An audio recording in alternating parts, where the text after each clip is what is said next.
Hello everyone. Before we start, make sure to like and subscribe to the channel, and leave a comment with where you're from and what time you're watching. That way, YouTube will keep showing you stories just like this one. Now, let's begin. I drive trucks for a living. Been doing it for about 15 years now, and nothing really prepares you for what I'm about to share. It was a Tuesday night in October 2018, and I was hauling a full load of consumer electronics from a warehouse in Phoenix heading east toward Albuquerque. The manifest showed mostly tablets, smartphones, gaming consoles, the kind of stuff that gets stolen and flipped quick on the black market. I just passed through Flagstaff around 11 p.m., and the temperature gauge showed 38 degrees outside. My wife, Melissa, had called me earlier that evening to remind me about our daughter's soccer game that weekend, and I remember thinking how I couldn't wait to get home after this run. The CB radio was quiet, just occasional static, and I had an old country playlist going to keep me awake. That stretch of I-40 through Arizona gets pretty desolate after midnight. Nothing but darkness and the occasional coyote crossing. About an hour past Flagstaff, maybe around midnight, I noticed these two cars up ahead acting strange. One was a dark blue sedan, looked like a Nissan Altima with those aftermarket LED strips under the chassis that made it glow purple. The other was a silver SUV, probably a Chevy Tahoe, with heavily tinted windows and no front license plate. They were weaving between lanes, speeding up then slowing down, almost like they were racing or messing around. At first I figured it was just some kids being stupid, maybe drunk, so I eased off the accelerator and gave them plenty of space. The last thing you want when you're hauling 60,000 pounds of cargo is to get tangled up with reckless drivers. But then they started doing this weird synchronized thing where they'd match speeds perfectly, driving side by side across both lanes for about 30 seconds before one would surge ahead. My dashboard showed we were doing about 55 in a 75 zone, and something about their movements felt deliberate, practiced even. The whole situation changed in about 10 seconds. The Tahoe suddenly gunned it and pulled ahead maybe 200 yards while the Altima stayed right in front of me, maintaining that slow crawl. Then I saw the Tahoe's brake lights flare up like Christmas decorations as it jerked hard to the left, sliding sideways across both lanes. The tires screamed against the asphalt, leaving these thick black marks I could see in my headlights. My first thought was that the driver had lost control, maybe blown a tire or something, because the SUV ended up completely perpendicular to the road, blocking everything. I hit my air brakes hard, and the whole rig shuddered as 70,000 pounds of truck and cargo fought against momentum. The sound was like a giant metal beast groaning, and I could smell the brake pads burning immediately. Thank God I'd left enough distance, because I managed to stop about 40 feet from the Tahoe. The Altima had slowed even more, and was now creeping along in the right lane beside me, boxing me in against the median. My instincts kicked in before my brain fully processed what was happening. 23 years of marriage to a cop's daughter means you hear stories, and Melissa's dad, Frank, had told me about these highway cargo theft rings operating out of Mexico and California. I reached for my CB radio with one hand while my other went to the gear shift, ready to ram through if needed. But before I could even key the mic, both cars' doors flew open simultaneously, and 4 men jumped out wearing black ski masks and dark coveralls. 2 came from the Tahoe with crowbars, heading straight for my trailer's lock mechanism. The other 2 from the Altima ran toward my cab, and one was carrying what looked like a small sledgehammer. The guy with the hammer had this weird limp, like his left leg was shorter than his right, but he moved fast despite it. They weren't saying anything, just moving with this eerie efficiency like they'd done this 100 times before. I locked my doors just as the first guy reached my driver's side door. He started pounding on the window with his fist, not the hammer yet, just testing. Through the glass, I could see his eyes through the mask holes, bloodshot and wide, maybe high on something. The window was rattling in its frame with each hit, and I knew it wouldn't hold long against that hammer. I grabbed my phone to call 911, but there was no signal out there, just that mocking no service message. The CB radio was my only shot, so I started broadcasting on Channel 19, The emergency channel all truckers monitor. Breaker, breaker. This is eastbound I-40 mile marker 178. Attempted hijacking in progress. Need immediate assistance. 4 armed suspects. Static came back, then nothing. The guys at my trailer were making progress. I could hear the metallic grinding of crowbars working against the lock through my side mirrors. One of them had produced a portable angle grinder from somewhere, and orange sparks were flying off my trailer doors like a 4th of July sparkler show. The limping guy finally brought the sledgehammer up and swung it at my window. The safety glass spider-webbed instantly but held together, these white cracks spreading out like lightning bolts from the impact point. He reared back for another swing, and that's when I made my decision. I dropped the truck into gear and hit the accelerator, turning the wheel hard right toward the shoulder. The rig lurched forward with a diesel roar that drowned out everything else. The 2 guys at my cab dove away. The limping one actually rolled pretty athletically for someone with that gait issue. My plan was to get around the Tahoe using the shoulder, even if it meant taking out some guardrail. But as soon as I started moving, I heard gunshots. 3 quick pops that sounded like firecrackers but definitely weren't. My passenger mirror exploded into pieces, and I could hear another round punch through the sleeper cabin behind me. These weren't just thieves. They were willing to kill for this load.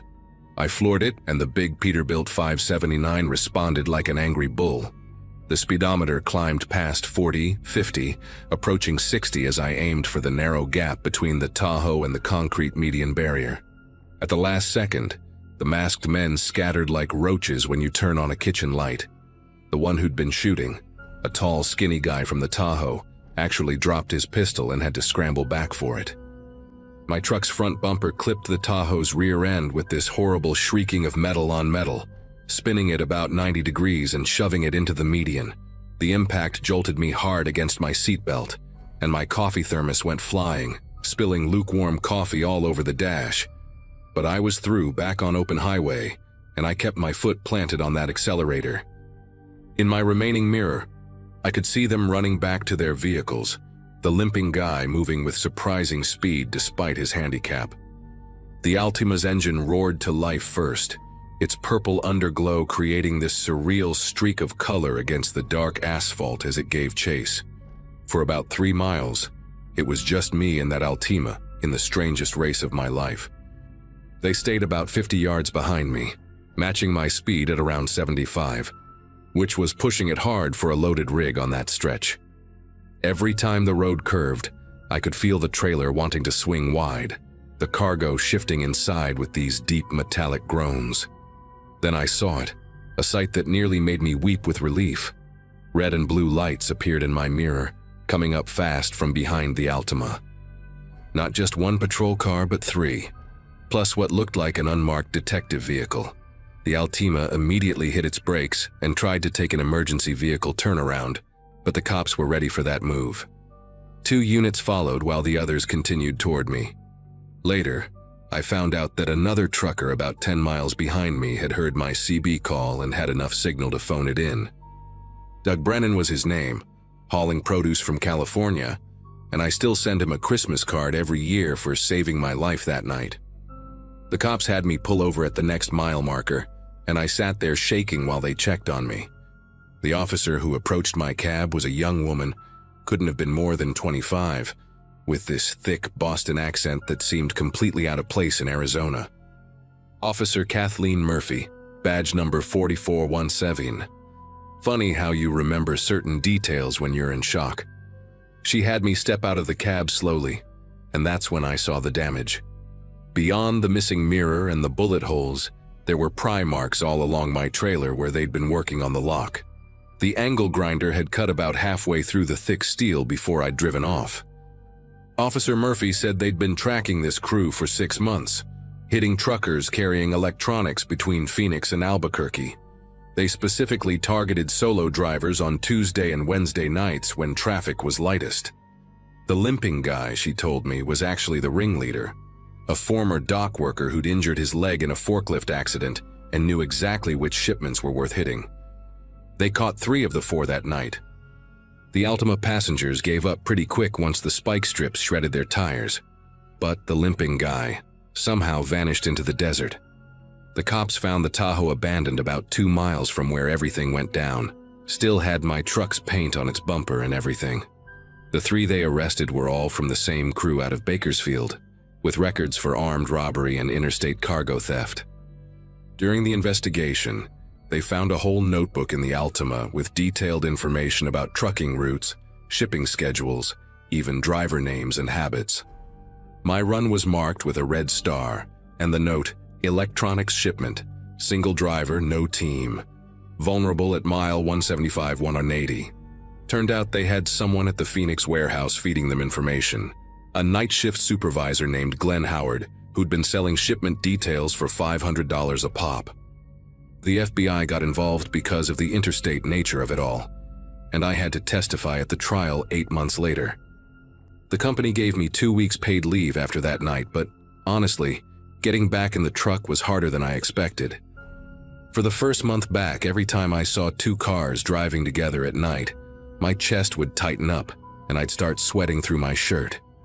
Melissa wanted me to quit, find something local, maybe work dispatch or become a driving instructor. But trucking is what I know, and I wasn't going to let those bastards take that from me. I did make some changes though.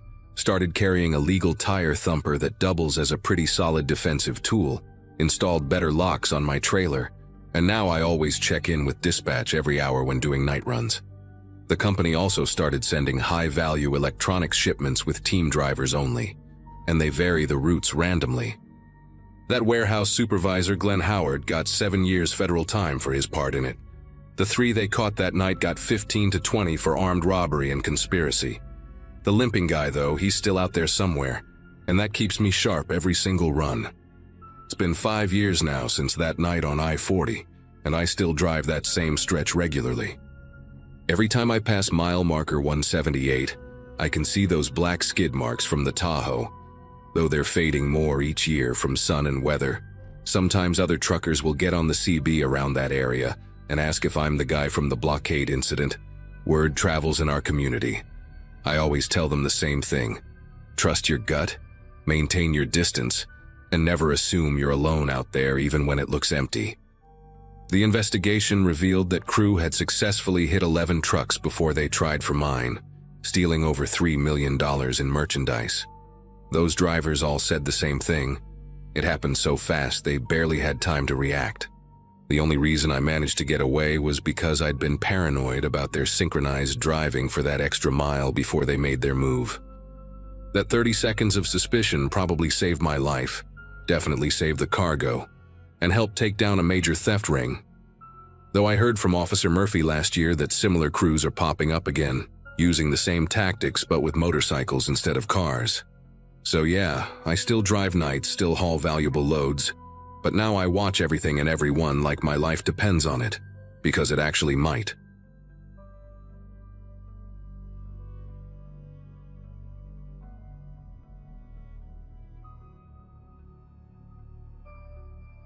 I've been driving 18-wheelers for almost 7 years now, and the isolation never really bothered me until that night in late November 2022. Most people think trucking is a man's world, and they're not wrong. Being a 34-year-old woman hauling freight across the country definitely puts me in the minority. I was on a routine run from Denver to Kansas City, carrying a load of furniture that needed to be delivered by morning. The weather had been decent, just cold and dry, and I'd been making good time on I-70. Around 2 in the morning, my body started demanding a break. I'd already pushed past my usual stopping point because I wanted to stay on schedule, but my eyes were getting heavy and my lower back was screaming from sitting in the same position for hours. There was this little rest stop about 40 miles east of Colby that I'd used before. Nothing fancy, just a small parking area with restrooms, a couple of vending machines, and one of those old coffee machines that probably hadn't been cleaned since the Reagan administration. The place was nearly empty when I pulled in, which wasn't unusual for that time of night. There was an old Peterbilt parked at the far end with its lights off, probably another driver catching some sleep, and a beat-up sedan near the restroom building. I parked my Freightliner closer to the building than I normally would because the overhead light near the entrance was flickering, creating these weird shadows that made the whole place feel like a scene from a bad horror movie. I grabbed my jacket, my phone, and made sure my pocket knife was clipped to my jeans. Standard procedure when you're a woman alone at night. The cold hit me hard when I stepped out of the cab, that sharp plains wind that cuts right through you no matter how many layers you're wearing. I did a quick walk around my truck first, checking the tires and making sure my load was still secure, then headed toward the building. The restroom was exactly as glamorous as you'd expect. Cracked tiles, a mirror so scratched you could barely see your reflection, and that overwhelming smell of industrial disinfectant trying to mask something worse. But it was functional, and that's all that mattered. After washing up, I headed over to the vending area where that ancient coffee machine sat humming against the wall. The thing looked like it belonged in a museum, one of those old models with the paper cups that drop down and fill while you watch through a grimy plastic window. I fed it a couple of quarters and waited while it made all sorts of concerning noises before finally producing something that vaguely resembled coffee. It tasted like burnt rubber mixed with battery acid, but it was hot and had caffeine, which was all I needed to make it through the last stretch of my route. I stood there for a minute, sipping that awful coffee and stretching my legs, looking out through the glass doors at my rig sitting under that flickering light. The sedan I'd noticed earlier was still there, but now I could see someone sitting in the driver's seat, just a dark silhouette barely visible through the windshield. Something about the way they were positioned bothered me.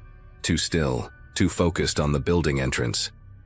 But truckers see all kinds of weird stuff at rest stops, and I'd learned not to be paranoid about every little thing. I tossed the half-empty cup in the trash and pushed through the doors, already calculating how many hours I had left to drive and whether I'd need to stop again before Kansas City. The cold air felt good after the stuffy restroom building, and I took a deep breath, ready to get back on the road. That's when I heard it. The sound of an engine starting up, not the sedan, but something bigger. A white van I hadn't noticed before was parked on the other side of the building, hidden in the shadows where the overhead lights didn't reach. It pulled out slowly at first, like the driver was just leaving, but then the headlights swung toward me and the engine revved hard. The van accelerated across the parking lot, tires squealing on the cold asphalt, and came to a violent stop right between me and my truck, maybe 15 feet away from where I was standing. The side door was already sliding open before the vehicle had completely stopped moving, and two men jumped out, one tall and lanky wearing a faded denim jacket, the other shorter but built like a linebacker in a black hoodie. They moved with purpose, like they'd done this before, spreading out to cut off any escape route I might try to take. The tall one was already reaching for me, his face partially hidden under a baseball cap, but I could see his mouth moving, saying something I couldn't hear over the blood pounding in my ears. Every self-defense class I'd ever taken, every warning my mother had given me about traveling alone, every horror story I'd heard from other female truckers, it all crystallized in that moment. I didn't scream, didn't waste time trying to reason with them. Instead, I pivoted hard to my left, using the momentum to slam my elbow into the tall one's ribs as he lunged forward. He grunted and stumbled, giving me just enough space to move. The shorter one was faster than he looked, though, and his thick fingers caught my jacket sleeve, yanking me backward with enough force to nearly pull me off my feet. I could smell cigarettes and something sour on him, like old beer and sweat. Without thinking, I drove my boot heel down hard on his instep while simultaneously twisting my body and ripping my arm free, leaving my jacket in his grip. The few seconds of confusion gave me a tiny window, and I took it. I sprinted toward my truck, my boots slipping on patches of frost on the asphalt. Behind me, I could hear them cursing and their footsteps pounding after me. The tall one had recovered and was gaining ground, those long legs of his eating up the distance between us. My truck seemed impossibly far away, that flickering overhead light making everything look distorted and unreal. I reached for my keys while running, thanking God I always kept them clipped to my belt loop instead of in my pocket. The key fob was in my hand, and I was hitting the unlock button repeatedly, hearing that beautiful chirp of my locks disengaging. Just as I reached the driver's side, fingers grabbed at my shirt from behind, getting a handful of fabric. I spun around, using the motion to swing my fist wildly, catching somebody. I think it was the tall one, somewhere in the face. I heard him swear, and felt his grip loosen just enough for me to wrench free and grab the door handle. I hauled myself up into the cab with strength I didn't know I had, my muscles running on pure adrenaline. The shorter one had circled around and was trying to climb up on the passenger side, his meaty fists pounding on the window while the tall one grabbed at my leg as I pulled it inside. I kicked out hard, my boot connecting with something solid, his shoulder or chest maybe, and yanked the door shut so hard the whole cab shook. The automatic locks engaged with a solid thunk that was the most beautiful sound I'd ever heard. They were both at my door now, the tall one's face pressed against the window, his breath fogging up the glass while he shouted things that made my stomach turn. The shorter one was pulling on the door handle over and over, like somehow it might magically open if he just kept trying. Their van was still running behind them, exhaust visible in the cold air, the side door still hanging open like a mouth waiting to swallow someone whole. I fumbled for my phone with trembling fingers, managing to dial 911 while simultaneously starting my truck's engine. The dispatcher's voice was calm and professional, asking me my location, and I had to force myself to speak clearly, even though every instinct was screaming at me to just drive, to get away from these men who were still circling my truck like wolves. The tall one had produced something from his pocket. It looked like a slim gem or some kind of tool, and was working it around my door frame while his partner kept watch. I told the dispatcher what was happening, reading off the mile marker I'd memorized from the rest stop entrance, describing the men and their van while trying to keep my voice steady. She told me units were already on their way, that a state trooper was less than 10 minutes out, but 10 minutes felt like a lifetime when someone was actively trying to break into your truck. I threw the transmission into gear, ready to run them over if I had to, when I noticed something that made everything even worse. The sedan I'd seen earlier, the one with the person watching the building, it had pulled up behind my trailer, blocking me in. The driver was out now, and in the flickering light I could see it was a woman, thin and nervous looking, keeping watch while the two men continued their assault on my cab. This wasn't random. This was coordinated. These people were a team, and I'd walked right into their trap. The dispatcher was still on the line, and I could hear her relaying information to the responding units, her voice a lifeline keeping me grounded while chaos erupted around me. The tall one's tool scraped against metal as he worked it deeper into the door frame, and I knew it was only a matter of time before he figured out the right angle to pop the lock. The truck's engine was running, rumbling beneath me like a caged animal, and I made a decision. I laid on the air horn, holding it down with my full weight, the deafening blast echoing across the empty plains. The sound was so loud it made my ears ring, but I didn't let up. The men stepped back, startled, covering their ears, and that's when I saw my chance. I released the brakes and started rolling forward slowly, even though the sedan was behind me. The woman saw what I was doing and scrambled back toward her car, probably realizing that my 18-wheeler would crush that little sedan like a tin can if I decided to reverse. The shorter man pounded on my hood with both fists, his face twisted in rage, while the tall one ran back toward their van, maybe going for a weapon or maybe deciding this wasn't worth it anymore. I kept the horn going in short, rhythmic blasts, 3 long, 3 short, 3 long, SOS in Morse code, hoping maybe that other trucker in the Peterbilt would hear it and understand. The dispatcher was asking me questions, but I could barely hear her over the horn and my own heartbeat. Then I saw them, red and blue lights in the distance coming fast down the interstate. The moment those lights became visible, everything changed. The woman was already back in her sedan, tires spinning as she peeled out of the parking lot. The two men ran for their van, the tall one slipping on the icy asphalt and nearly falling before catching himself on the vehicle's side mirror. They didn't even bother closing the sliding door before the van lurched forward, making a hard turn toward the exit. I gave the dispatcher the license plate number as they fled. It was from Nebraska. Probably stolen, but at least it was something. The state trooper's cruiser came screaming into the rest stop less than 30 seconds after they'd gone, followed quickly by another unit. My whole body was shaking so bad I could barely hold my phone, the adrenaline crash hitting me like a wall. The trooper, a middle-aged black woman named Officer Washington, had to talk to me through the window for a full minute before I felt safe enough to unlock the door and step out. She was patient and professional, checking me over for injuries while her partner secured the scene and called for additional units to search for the van. My shirt was torn where the tall one had grabbed me, and I had scratches on my arms I didn't even remember getting. Officer Washington had me sit in her cruiser, where it was warm while I gave my statement, going through every detail I could remember. The denim jacket, the black hoodie, the woman's nervous movements, that Nebraska plate. She took photos of the scratches on my truck's doorframe where they'd tried to break in, and bagged my torn jacket that the shorter one had pulled off me during the struggle. What she told me next made me realize just how lucky I'd been. They'd been tracking this group for weeks, at least 4 attempted abductions along I-70 and I-80, all targeting women traveling alone at remote rest stops during late-night hours.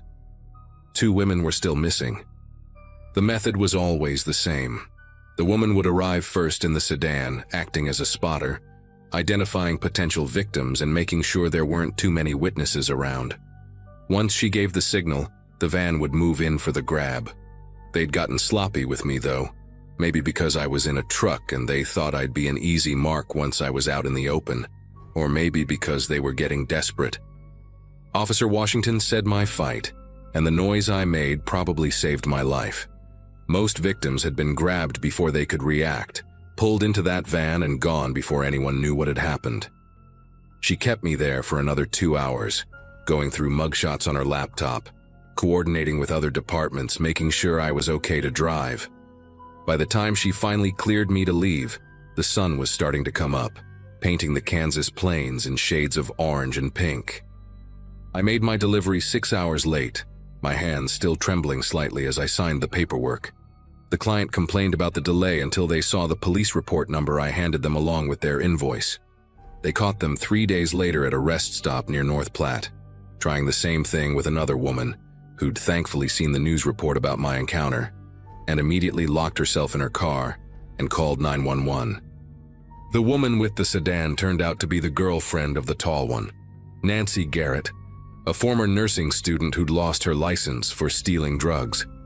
The shorter man was her cousin, Walter Briggs, with a record going back 15 years for assault, robbery, and kidnapping.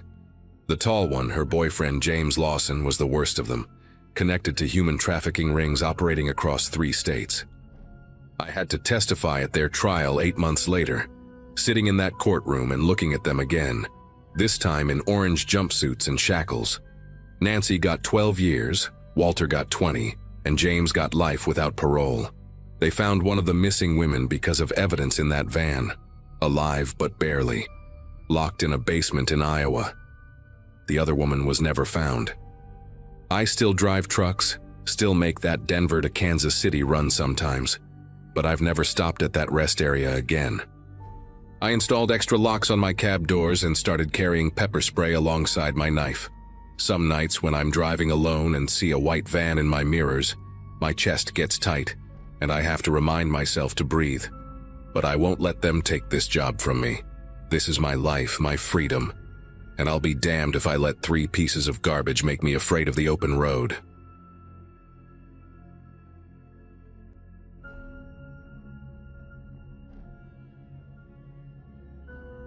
"15 years behind the wheel of big rigs teaches you a lot about reading people and situations, especially when you're alone on dark highways.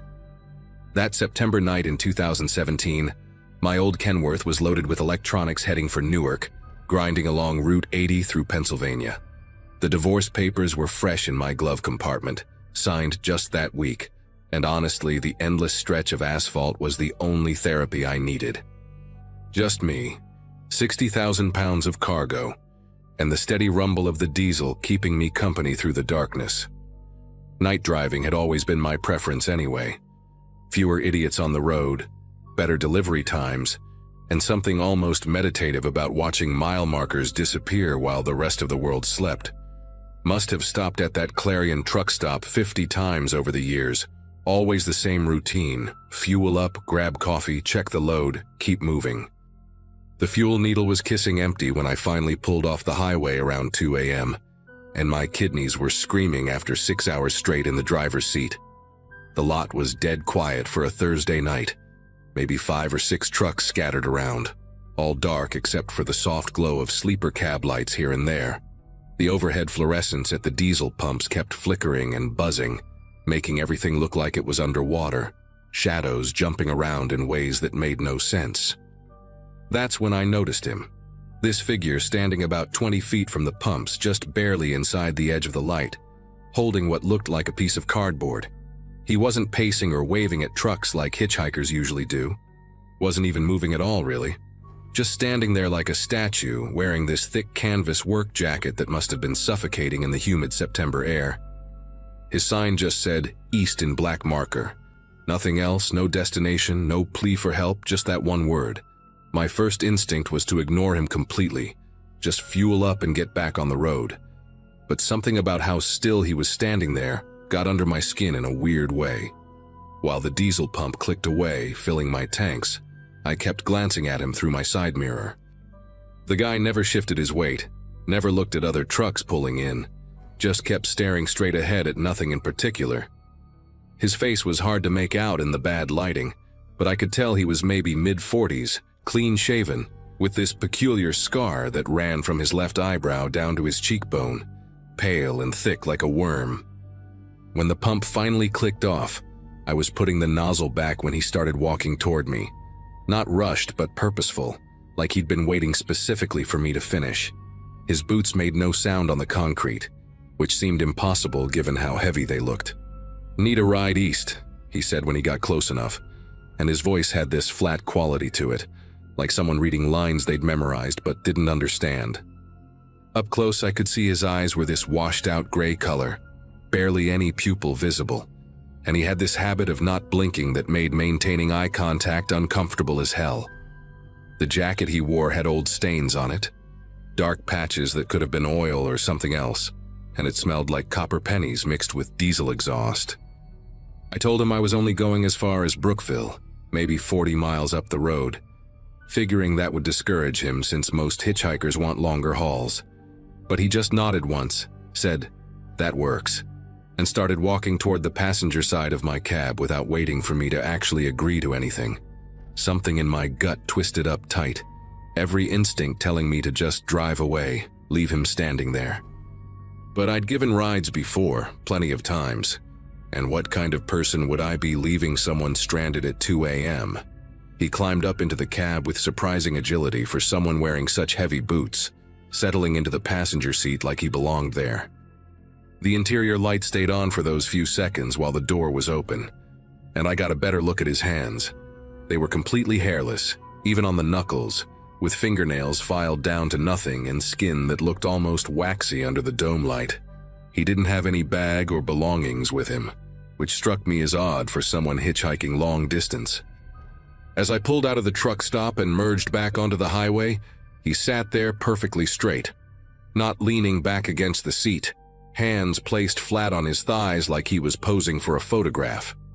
The CB radio crackled with static, and I noticed the temperature gauge starting to act funny, dropping and rising even though the engine temp was steady. About 5 miles down the road, he finally spoke again, asking what I was hauling, and when I told him electronics, he made this sound that wasn't quite a laugh, more like someone clearing their throat. "Electronics," he repeated, tasting the word like it was foreign to him. "Expensive cargo, probably insured for what, 100,000, maybe more?" The questions made my neck tense up because that's not something you ask a driver you just met. That's information thieves want to know.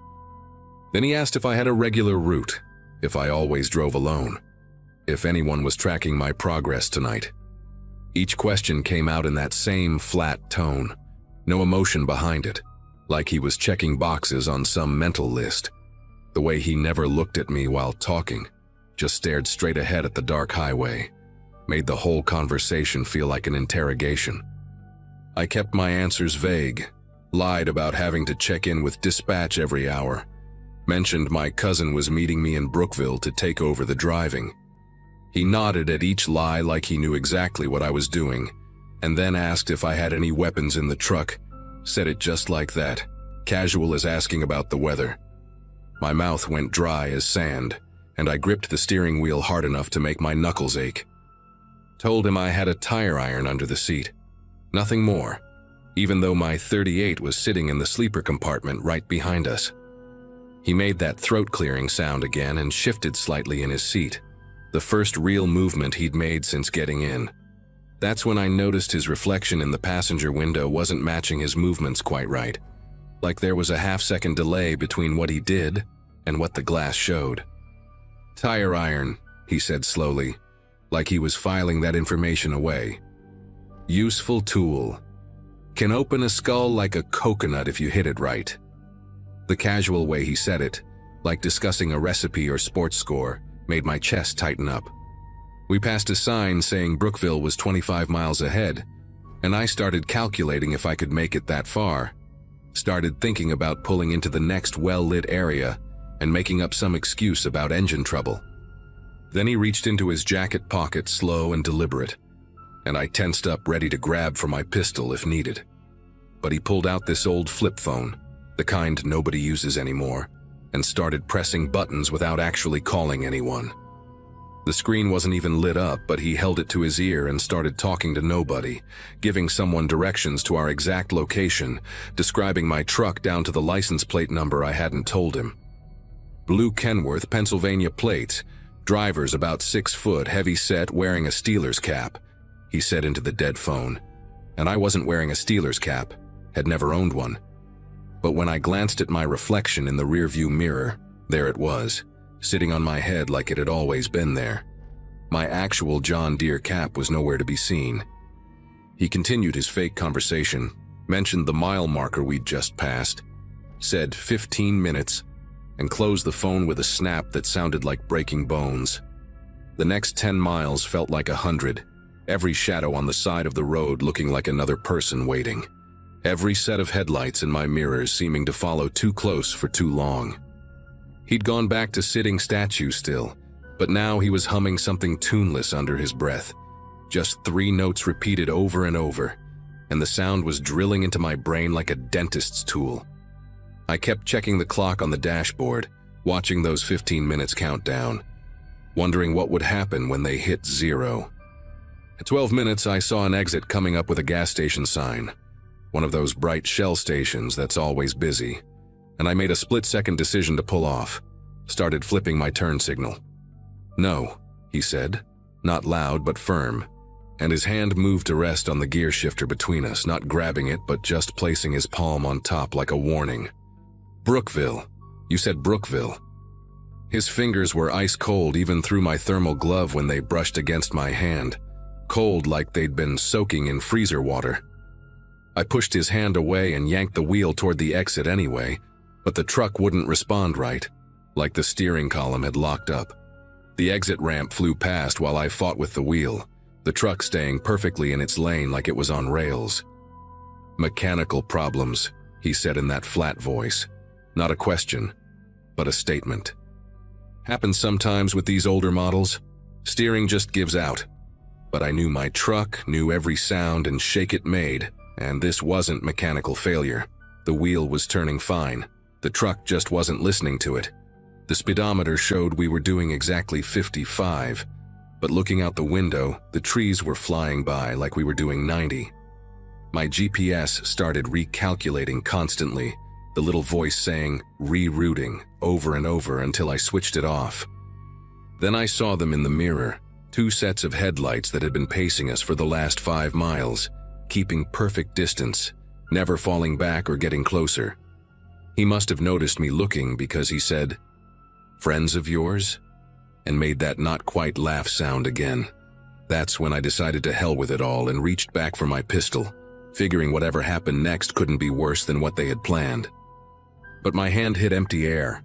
The sleeper compartment wasn't there anymore, just a solid wall of metal like it had never existed. The entire back section of my cab had somehow vanished, turned into smooth steel. He watched me realize this with those unblinking gray eyes and said, "Funny how memory plays tricks.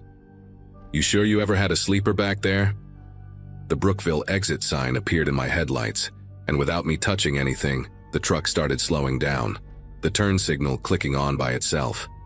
The 2 cars behind us moved into formation, one sliding into the left lane, one staying right. boxing us in as we headed down the exit ramp. My cell phone in the cup holder went dead, screen black, wouldn't turn back on no matter how many times I pressed the power button. The exit ramp seemed to go on forever, curving into darkness where no lights were visible, even though I knew there should be a flying J right at the bottom. "Here's what happens now," he said, his voice different suddenly, more animated, more real than it had been the entire ride. "You're going to pull into that warehouse up ahead, the one with the broken windows and the red door.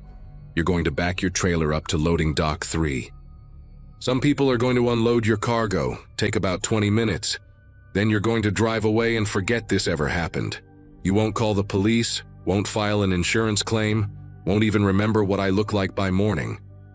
The warehouse materialized out of the darkness exactly as he described it, abandoned looking but with fresh tire tracks in the gravel lot. The 2 cars pulled in behind us, their lights going dark simultaneously. I thought about ramming the building, jackknifing the trailer, anything to stop this, but my arms wouldn't obey, just kept steering exactly where he wanted. As we pulled up to the loading dock, I saw more figures emerging from the shadows, all wearing the same heavy canvas jackets, all moving with that same unnatural stillness between motions. The unloading took exactly 20 minutes, like he said, those figures working in perfect coordination. No talking, no wasted movements, just box after box disappearing into the warehouse. I sat there unable to move, unable to even turn my head, just watching in the mirrors as my entire load vanished. The whole time he sat next to me humming those same 3 notes, occasionally checking that dead flip phone like it was showing him something I couldn't see. When they finished, one of the figures slapped the back of my trailer twice and suddenly I could move again, my arms and legs tingling like they'd been asleep. "Drive," he said simply, and I did, backing out of the dock and heading toward the exit. But something in me snapped then, maybe desperation or just pure anger at being made helpless in my own truck. I grabbed the tire iron from under my seat, the one thing that was still where it should be, and swung it at him hard as I could while driving. The iron went right through him like he was made of smoke, clanging against the passenger door, and he turned to look at me with something that might have been disappointment. "Should have just kept driving," he said. And then he was gone, just vanished like he'd never been there at all. The Steeler's cap was gone too, my John Deere one back on my head, the sleeper compartment behind me like normal, my .38 right where I'd left it. Even the smell of copper and diesel was gone, replaced by the usual scent of coffee and air freshener. I pulled over at the real Flying J at the bottom of the real Brookville exit, the one that had always been there, and called the police with shaking fingers. They found my cargo 3 states away a week later, most of it already sold off, but the warehouse I described didn't exist, never had according to county records. The security footage from the Clarion truck stop showed me pulling in for fuel, but there was nobody at the pumps, no hitchhiker. Just me standing there for 3 minutes talking to empty air before getting in my truck and driving away alone. They think I was in on it, of course, that I staged the whole thing for insurance money, but the charges didn't stick because they couldn't figure out how I did it. I don't drive trucks anymore. I work at a hardware store in Ohio now, and I never pick up hitchhikers, never stop at that Clarion exit, and I definitely never drive at night. Sometimes I still hear those 3 notes he was humming, usually when I'm about to fall asleep, and I wonder if he was ever really there, or if something else entirely happened that night, something my mind won't let me remember correctly.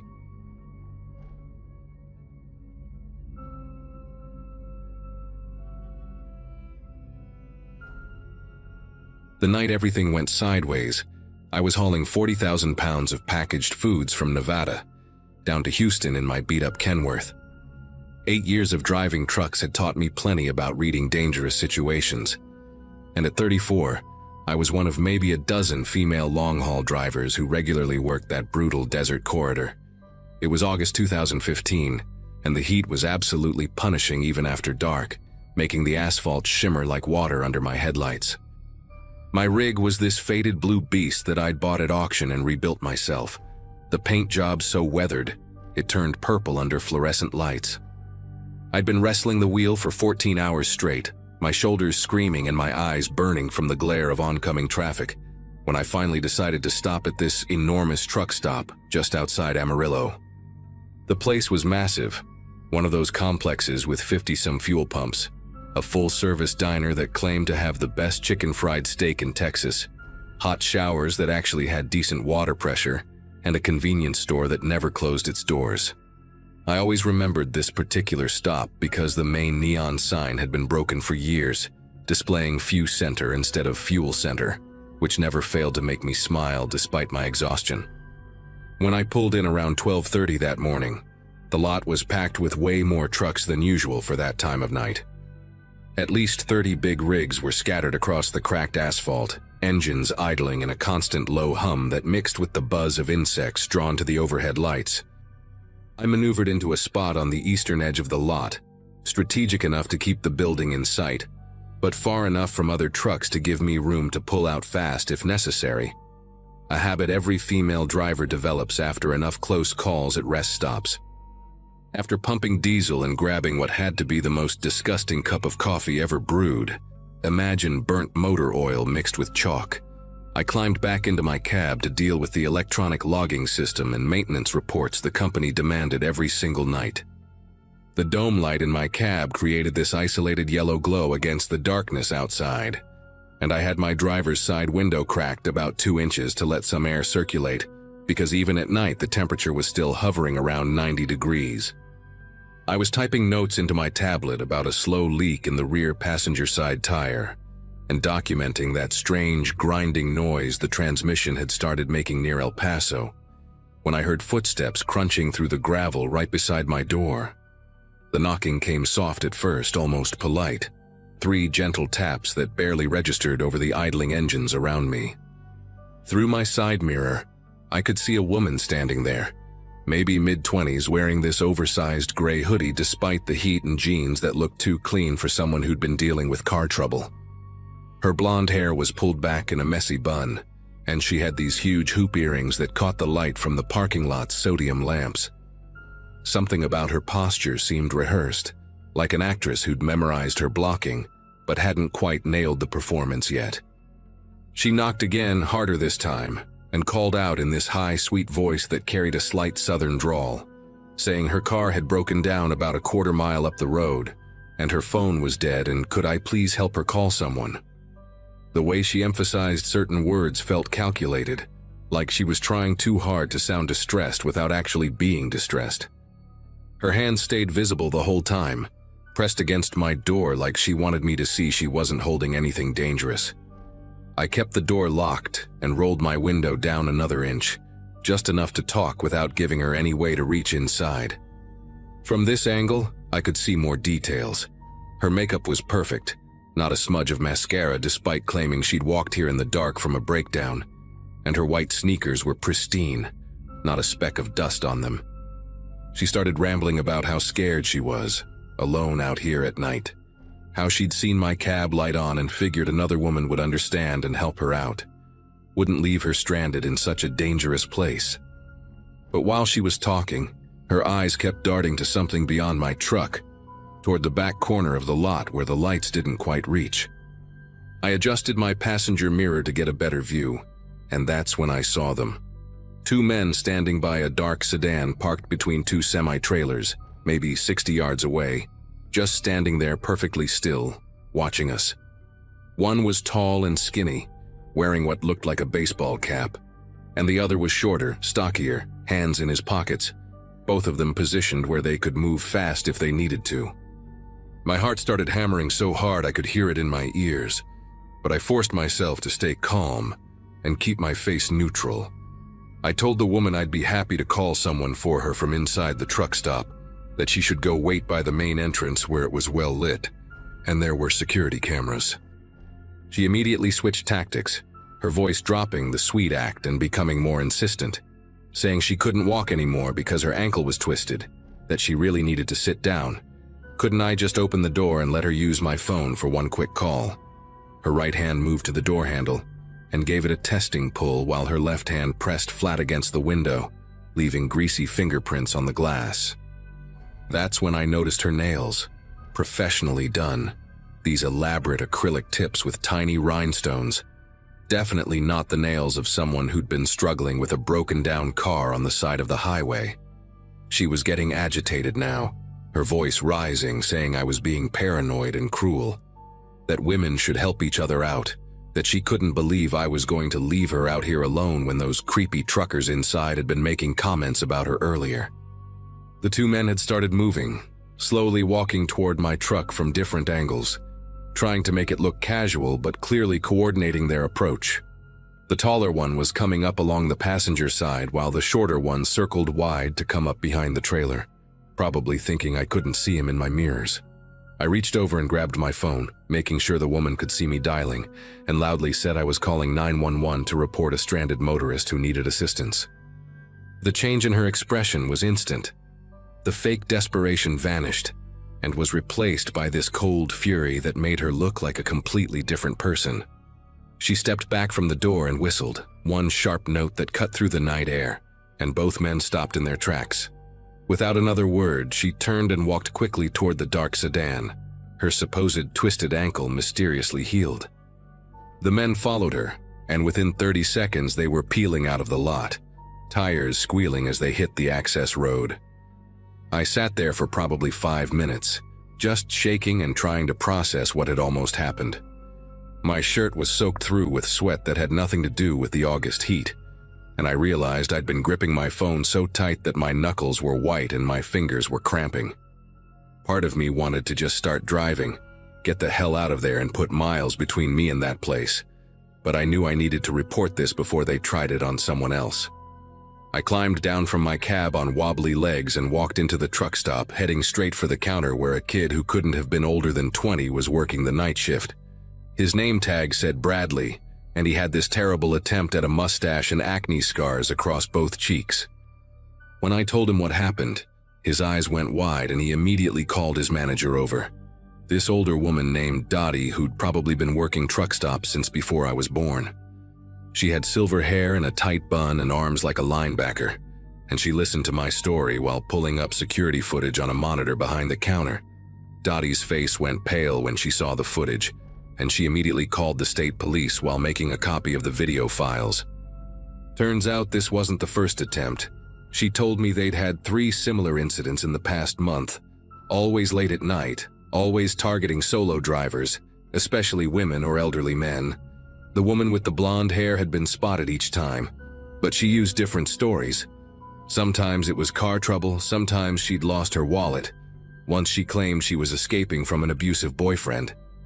The police arrived within 20 minutes, 2 officers who took my statement and watched the security footage several times, zooming in to get clear shots of the woman's face and the license plate of the sedan.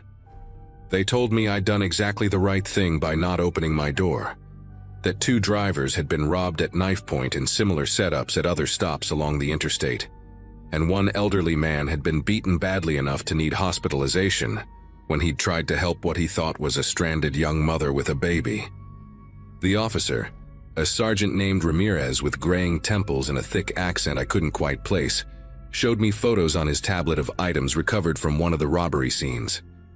There was a knife with a serrated edge about 6 inches long, zip ties that had been cut off a victim's wrists, and a roll of duct tape that made my stomach turn when I thought about what they might have planned to do with it.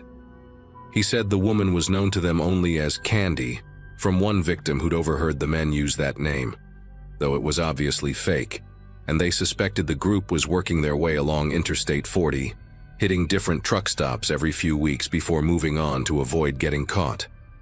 The shorter man had a distinctive tattoo on his neck that one victim remembered, a scorpion with its tail curled up, and they'd been driving different vehicles each time, probably stolen or borrowed specifically for these robberies.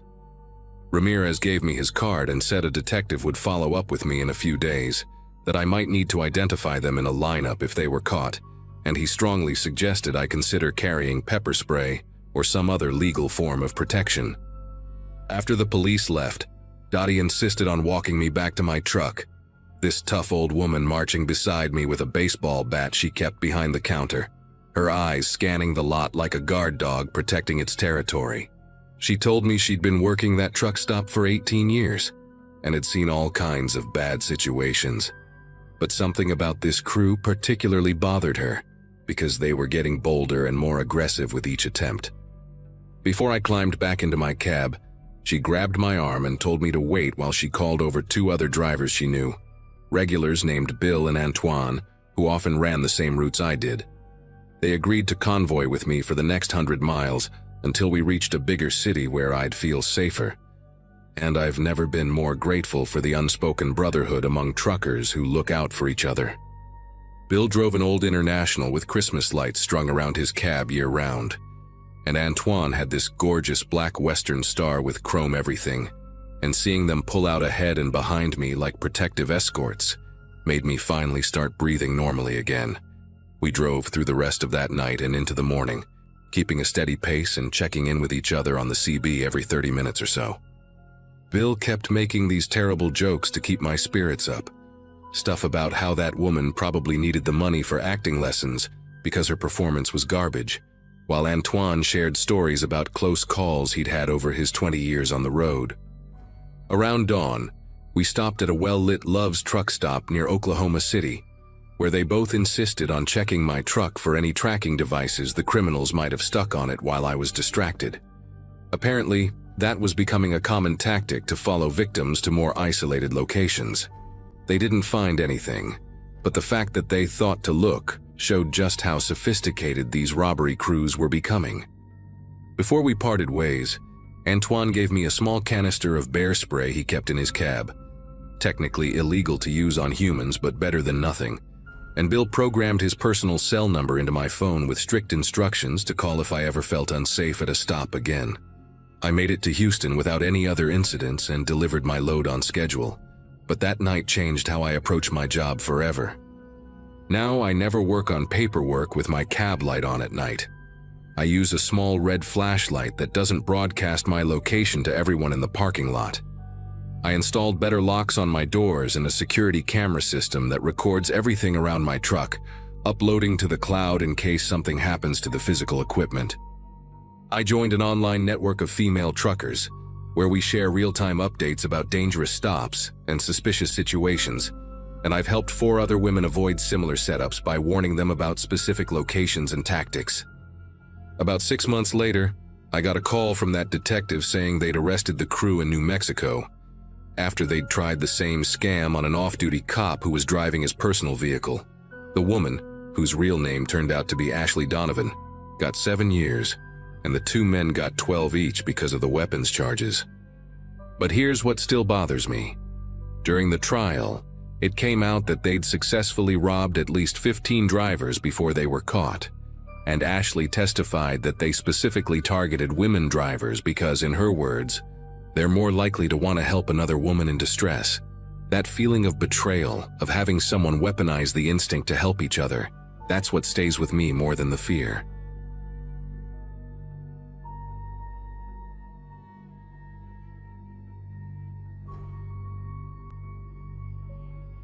"6 years behind the wheel of a big rig teaches you a lot about solitude. That Monday in March 2023, I was pushing my 18-wheeler down Interstate 95, somewhere in that empty stretch between Jacksonville and Miami, with 40,000 pounds of electronics rattling in my trailer. Around 2 a.m., the highway becomes a different world, just truckers and the occasional speed demon racing toward morning. My wife Gloria always got anxious about these overnight runs, kept saying the darkness brought out the worst in people. I'd tell her she was being paranoid, that nothing ever happens on these long hauls except maybe seeing a gator crossing the road. God, how wrong I was. That particular stretch of I-95 runs through miles of nothing, swampland on both sides, no exits for 20 miles in either direction, just you and the hum of diesel and whatever's lurking out there in the Florida darkness. My whole world shifted with one violent explosion of rubber. The steering wheel jerked in my grip like it was trying to escape, and I felt the entire trailer swing sideways as the blown tire grabbed at the pavement. 40 tons of steel and cargo doesn't stop easy, especially when you're doing 65, and one of your trailer tires decides to shred itself to pieces. I fought that wheel with everything I had, pumping the brakes just enough to slow down without jackknifing. feeling the rig shudder and groan as I guided it toward the shoulder. When I finally got it stopped and climbed down with my flashlight, the damage was obvious. The tire wasn't just flat, it was destroyed. Long strips of rubber scattered across 200 feet of highway. The rim had carved a deep groove in the asphalt before I'd managed to stop. I set out my reflective triangles, knowing I was in for a long wait. Eddie from dispatch picked up on the second ring when I called, said the service truck would need at least 2 hours to reach me from Miami. As I ended the call, I caught movement in my mirror. Headlights approaching, slowing down, pulling off the road behind me. The car was a beat-up sedan, maybe a early 2000s Camry, painted that faded silver color that could have been any car anywhere. But something about how it parked bothered me. Not behind my truck where someone helping would stop, but at an angle, blocking any chance I had of pulling forward if I needed to leave quick. 2 men got out, and right away, every instinct I'd developed in 6 years of night driving started screaming. The driver was tall, maybe 6'3", wearing a baseball cap pulled low and a jacket too heavy for Florida, even at night. His passenger was shorter, stockier, with a beard that hadn't seen a trim in months and eyes that kept darting between me and my trailer. They walked toward me with this fake casualness, like they were trying too hard to seem helpful. The tall one raised his hand in a wave, smiled, showing too many teeth, and called out asking if I needed help. But his eyes weren't looking at me or the blown tire. They were locked on the trailer doors. "Rough night, huh?" the tall one said, his voice carrying that forced friendliness that makes your gut tighten. He introduced himself as Carl, said his buddy was Jerome, and they were heading home from a late shift at the port. But their clothes were too clean for dock workers, and there was no company logo on that sedan. Nothing that suggested they'd just finished any kind of honest work. Jerome walked past me toward the back of the trailer, running his hand along the side like he was checking for damage. But I knew he was feeling for the lock, testing how secure it was. Carl kept talking, asking what I was hauling, where I was headed, if anyone was expecting me soon. Each question felt like he was putting together a puzzle, figuring out how much time they had. When I mentioned Eddie knowing my exact location, and that the service truck had GPS tracking on my rig, Carl's expression flickered for just a second, a flash of calculation that told me everything I needed to know about why they'd really stopped. Jerome had made his way completely around the trailer by now, and I could hear him tugging at the lock mechanism, not even trying to be subtle anymore. The padlock I used was a heavy-duty Abus, one of those German-made ones that cost me nearly $200, but watching Jerome pull a small crowbar from inside his jacket made that investment seem pretty worthless. Carl saw me notice and stepped closer, close enough that I could smell stale cigarettes and something chemical on his breath, maybe meth. "Electronics, right?" he said, not really asking. "Bet there's what? Couple $100,000 worth of phones and laptops in there? That's a lot of weight for one man to be carrying all alone out here." His hand moved to his hip, pushing back his jacket just enough to show the handle of something tucked into his waistband. Not quite pulling it, but making sure I saw it. The math was simple. 2 of them, 1 of me, and the nearest help at least 90 minutes away. I started backing toward my cab, trying to keep it smooth, natural, like I was just going to check something. But Carl moved with me, maintaining that same uncomfortable distance, while Jerome gave up any pretense and started working the crowbar against the lock housing. "Where you going, driver?" Carl asked, his fake friendly tone completely gone now. "We're just trying to help you out here. Maybe we can work something out, you know. Insurance covers theft, right? You could say someone broke in while you were waiting for repairs. Hell, we could even rough you up a little, make it look good for the report." The way he said it, like he was doing me a favor, made my skin prickle with sweat despite the cool night air. I kept moving backward, my hand reaching behind me for the cab door handle, calculating whether I could get inside and lock it before Carl reached that weapon.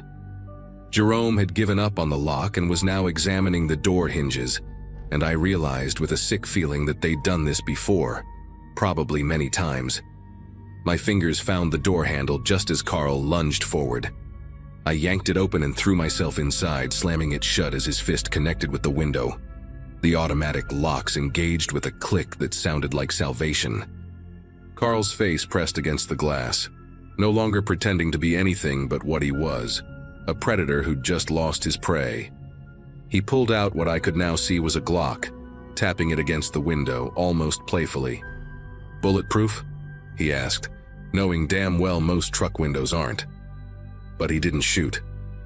Out here, sound travels far, and even these two seemed to understand that gunshots would bring attention they didn't want. Jerome appeared on the passenger side, trying the door handle, then picked up a rock from the shoulder. I grabbed my phone, hand steady now that I had steel between us, and dialed 911. The dispatcher answered just as Jerome threw the rock. The passenger window spiderwebbed but held. Thank God for laminated glass. "Break-in in progress, Interstate 95 southbound, mile marker 247, I said, loud enough for Carl and Jerome to hear every word. "Two men trying to break into my truck and steal my cargo, armed with a handgun."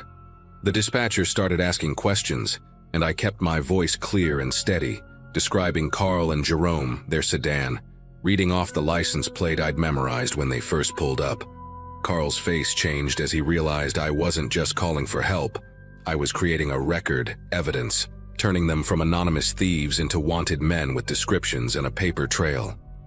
Jerome dropped the rock and backed away from the truck, yelling something at Carl I couldn't make out over the diesel engine's idle. Through the dispatcher, I could hear radio chatter as units were contacted. "Closest unit is about 15 minutes out," she said, and I watched Carl's jaw clench as he heard it too. 15 minutes isn't long unless you're trying to break into a locked trailer and get away with $200,000 in electronics. Carl made one last attempt, walking around to the driver's side again, the gun now tucked away. He knocked on the window almost politely, gesturing for me to roll it down. When I shook my head, he leaned close to the glass and spoke just loud enough for me to hear. "You got lucky tonight, driver. But you know what?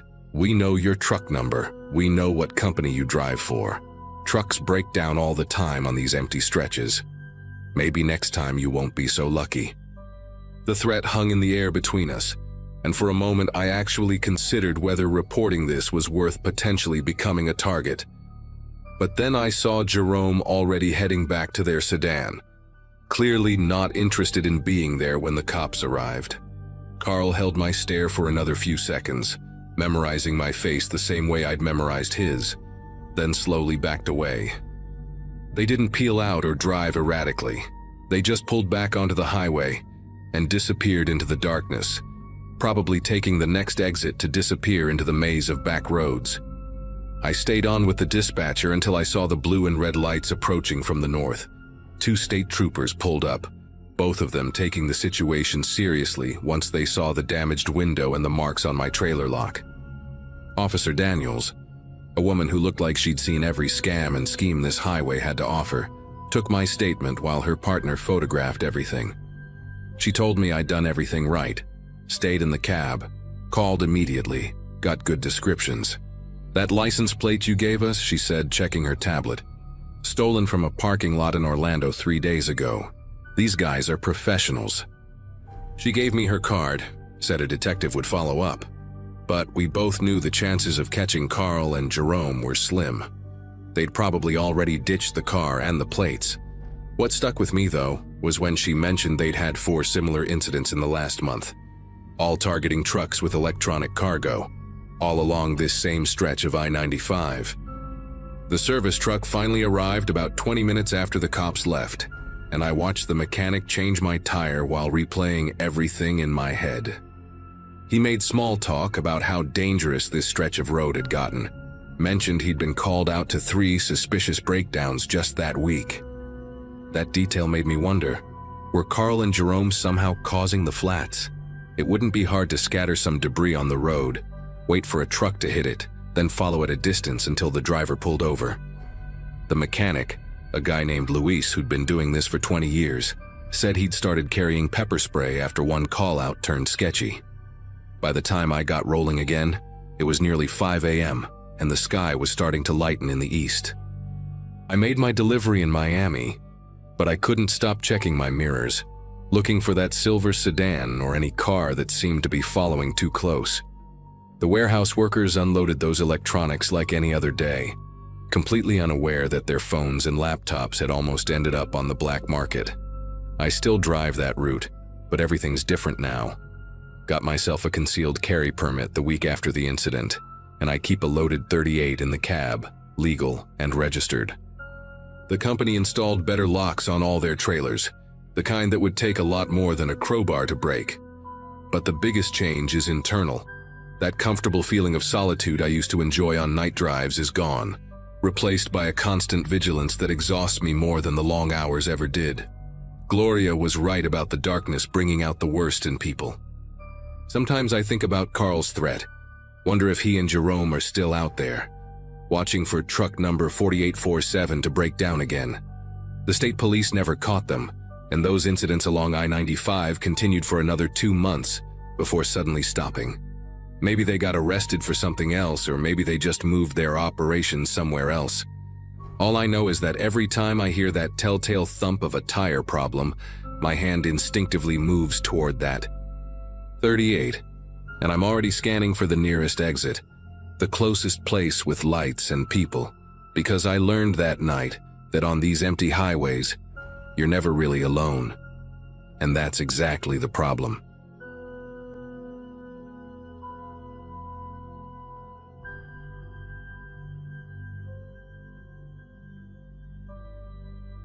"22 years of driving freight across the country shows you things they don't cover in trucking school. I was 51 when this happened, driving refrigerated goods from Chicago to Pittsburgh in my old Kenworth that I'd bought used 5 years earlier. My wife Karen always worried about me driving alone at night, especially after our son moved out to college, leaving just the two of us and our German Shepherd, Duke, at home.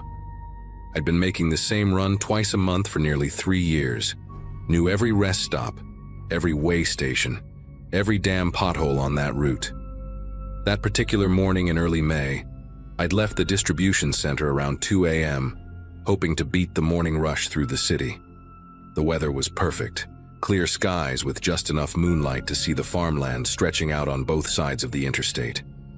Everything about that night felt routine, normal even, right up until I reached that overpass outside Fort Wayne. About an hour into Indiana, there's this old concrete overpass that crosses the highway, one of those ancient things from the 60s with rust stains running down the pillars like dried blood. No exit ramps, no connecting roads that I could see anymore, just this bridge sitting there in the middle of nowhere, surrounded by abandoned cornfields and the occasional collapsed barn. As I approached it doing about 65, my headlights caught something up on the bridge. A person just standing there at the railing, looking straight down at the traffic.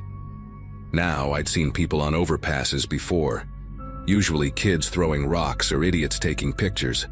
But this was different. This person wasn't moving at all, just standing perfectly still with their arms at their sides, wearing what looked like dark coveralls, or maybe a mechanic's jumpsuit. The way they tracked my cab as I passed underneath gave me this uncomfortable twist in my gut, like when you catch someone staring at you through a window. Their head turned slowly, following my movement with this unnatural precision that made every hair on my arm stand up. I'd already passed under the bridge when I heard it, this heavy thud that shook the whole trailer, like someone had dropped a sandbag from height. The impact was strong enough that I felt it through the driver's seat, that vibration traveling through the fifth wheel connection right into the cab. My first thought was maybe a chunk of concrete had fallen from the deteriorating overpass.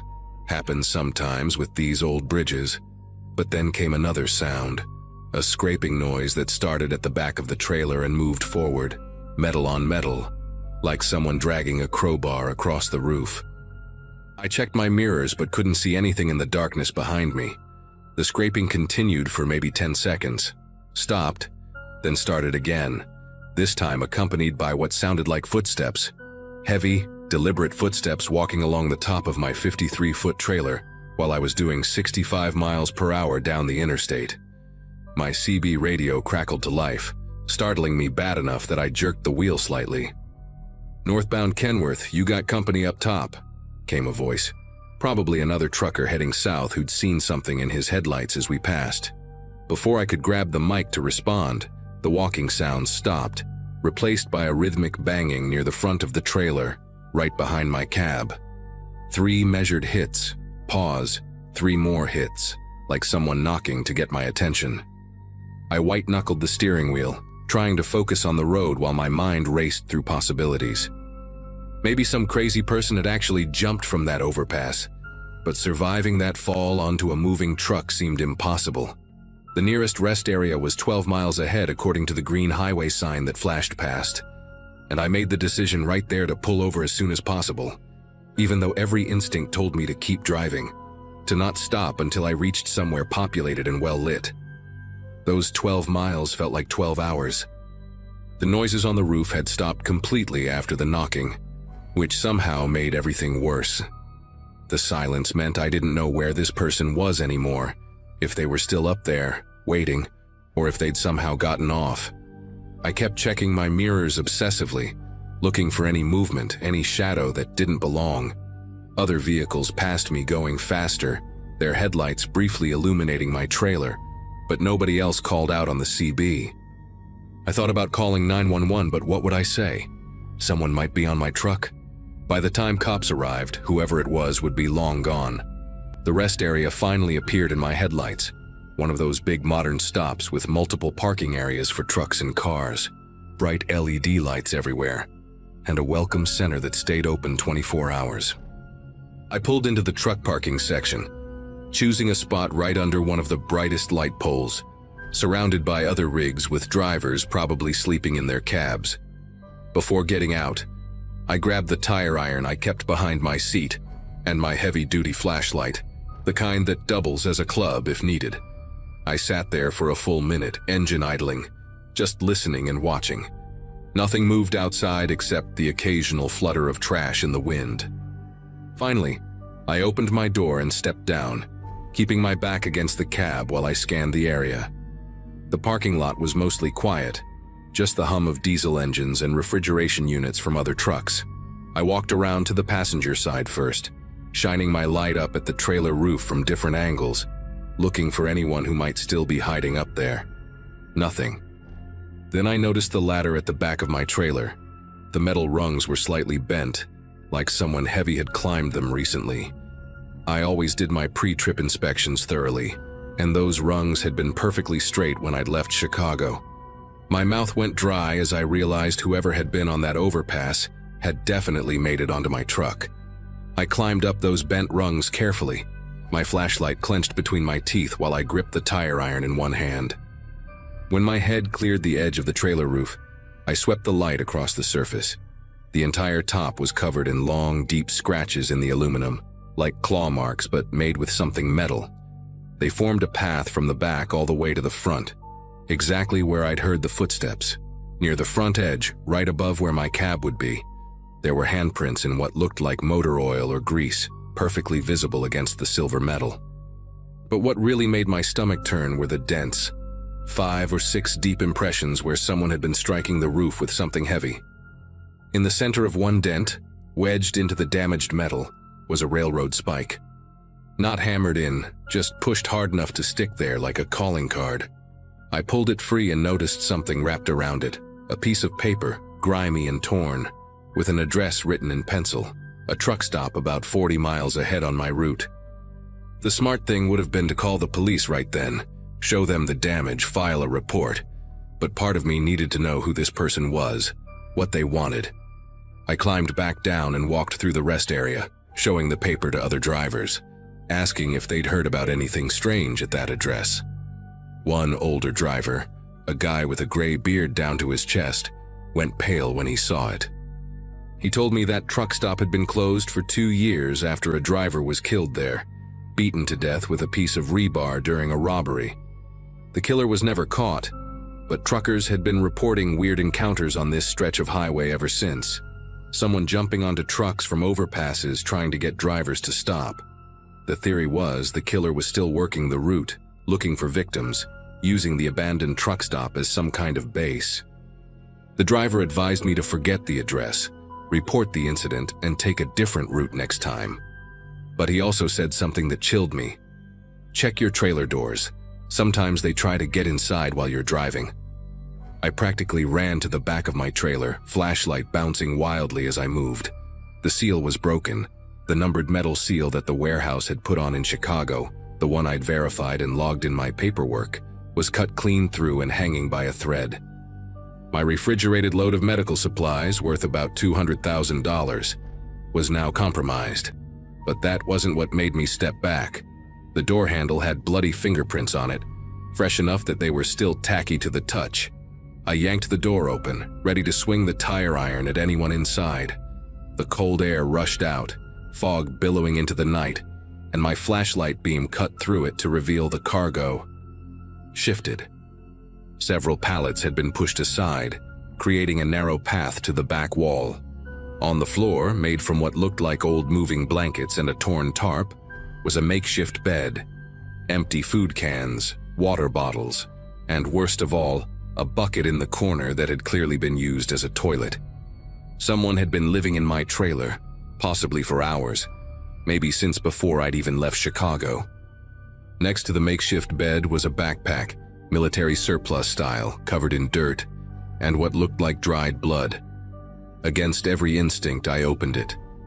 Inside were driver's licenses, at least a dozen of them, all from different states, all truck drivers based on the CDL markings. I recognized one face from a missing person poster I'd seen at a truck stop in Indiana 2 weeks ago. There were also car keys, wedding rings, watches, and wallets, trophies.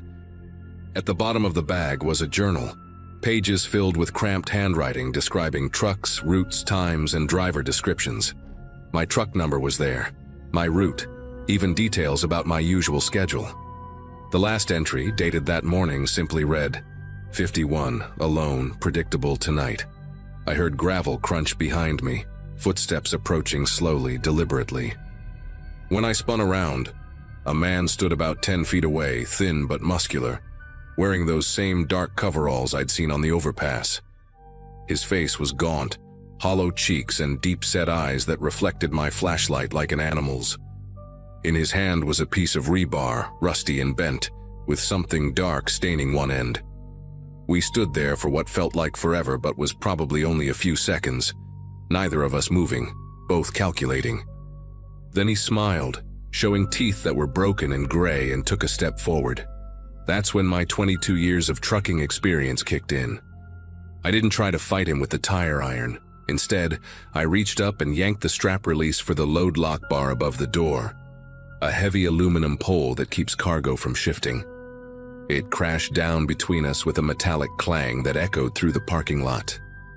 The noise and sudden movement made him step back just for a second, but that was all I needed. I slammed both trailer doors shut, trapping him inside, and immediately shoved the tire iron through the door handles, locking them from the outside. He hit the doors from inside, hard enough to bow them outward, screaming words I couldn't understand, just pure rage. I grabbed my phone and called 911, backing away from the trailer while keeping my flashlight trained on those buckling doors. Other truckers had heard the commotion and started coming over, surrounding the trailer, making sure he couldn't escape if he somehow broke through. The police arrived within 8 minutes, 4 patrol cars and a K-9 unit. They surrounded my trailer with weapons drawn while I explained everything, showed them the journal, the IDs, the evidence. When they finally opened those doors, he came out swinging that rebar, but the officers were ready. It took 3 of them to get him on the ground and cuffed. His name was Leonard Voss, wanted in 4 states for murder, robbery, and assault. He'd been living like this for 3 years, jumping from overpasses onto trucks, either robbing drivers at rest stops or living in their trailers until the perfect moment to strike. The police found the remains of 2 missing drivers at that abandoned truck stop address he'd written down, buried in shallow graves behind the building. I had to spend the rest of the night giving statements, watching them process my trailer as a crime scene. The company sent another driver to finish my route while I drove my empty cab home. I couldn't stop thinking about all those IDs in his bag, all those drivers who hadn't been as lucky. Karen made me take a month off after that, and when I went back to work, I switched to day runs only, local routes where I could be home every night. I still drive, but I never pass under an overpass without checking my mirrors. And I always double-check my trailer seals. Even at stops I know are safe. That piece of rebar they took as evidence still shows up in my dreams sometimes, along with those hollow eyes reflecting my flashlight beam in the darkness.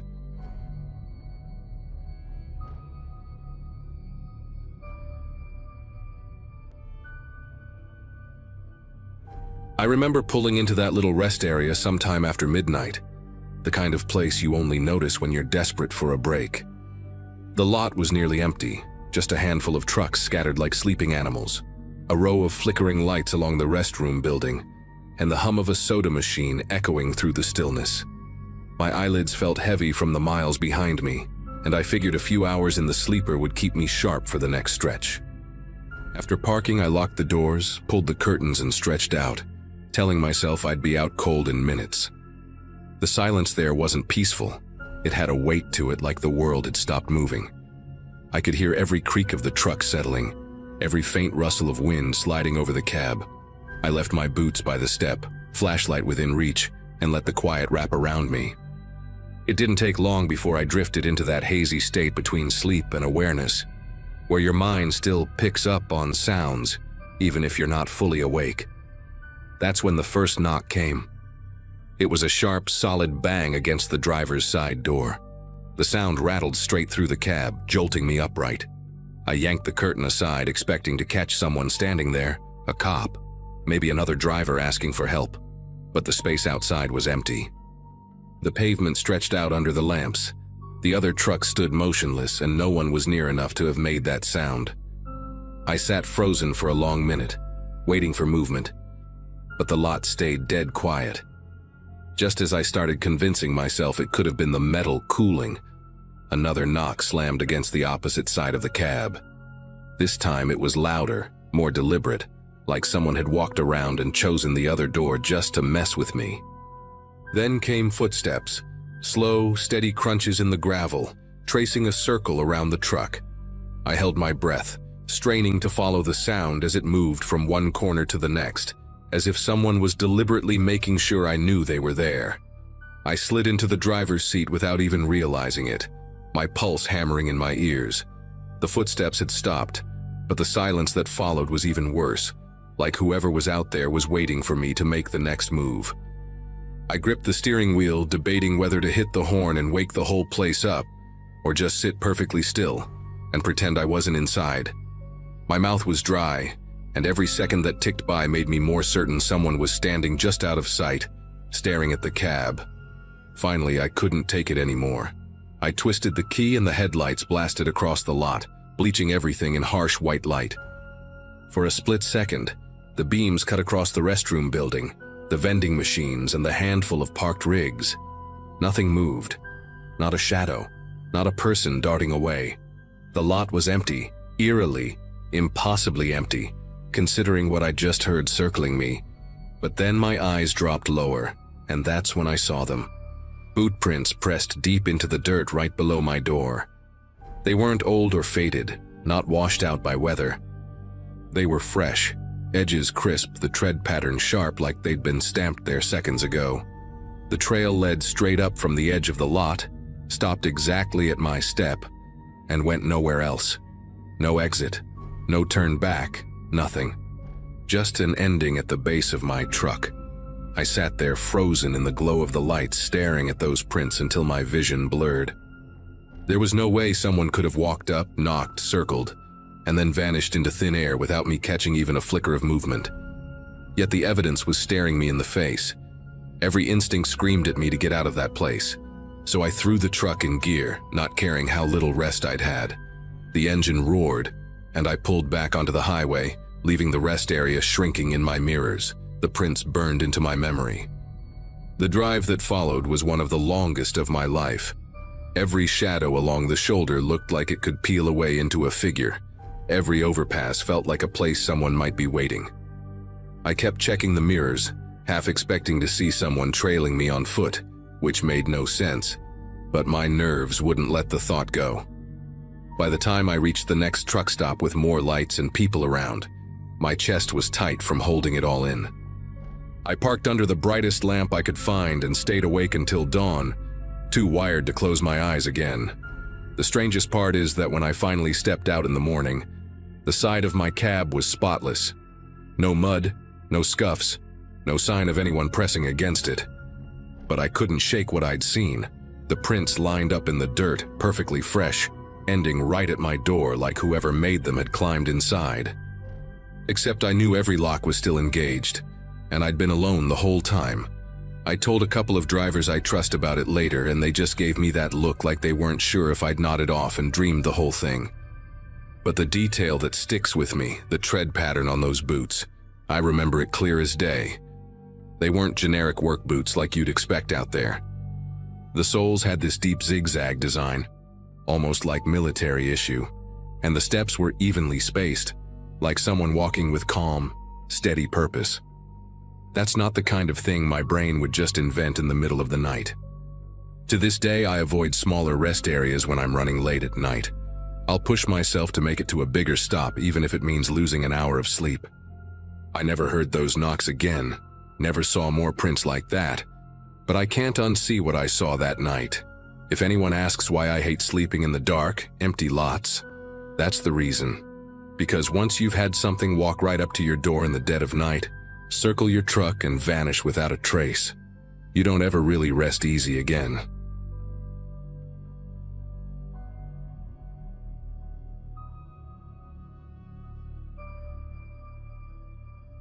Most truckers have a handful of roads they never forget, and for me, Route 19 has always been one of them.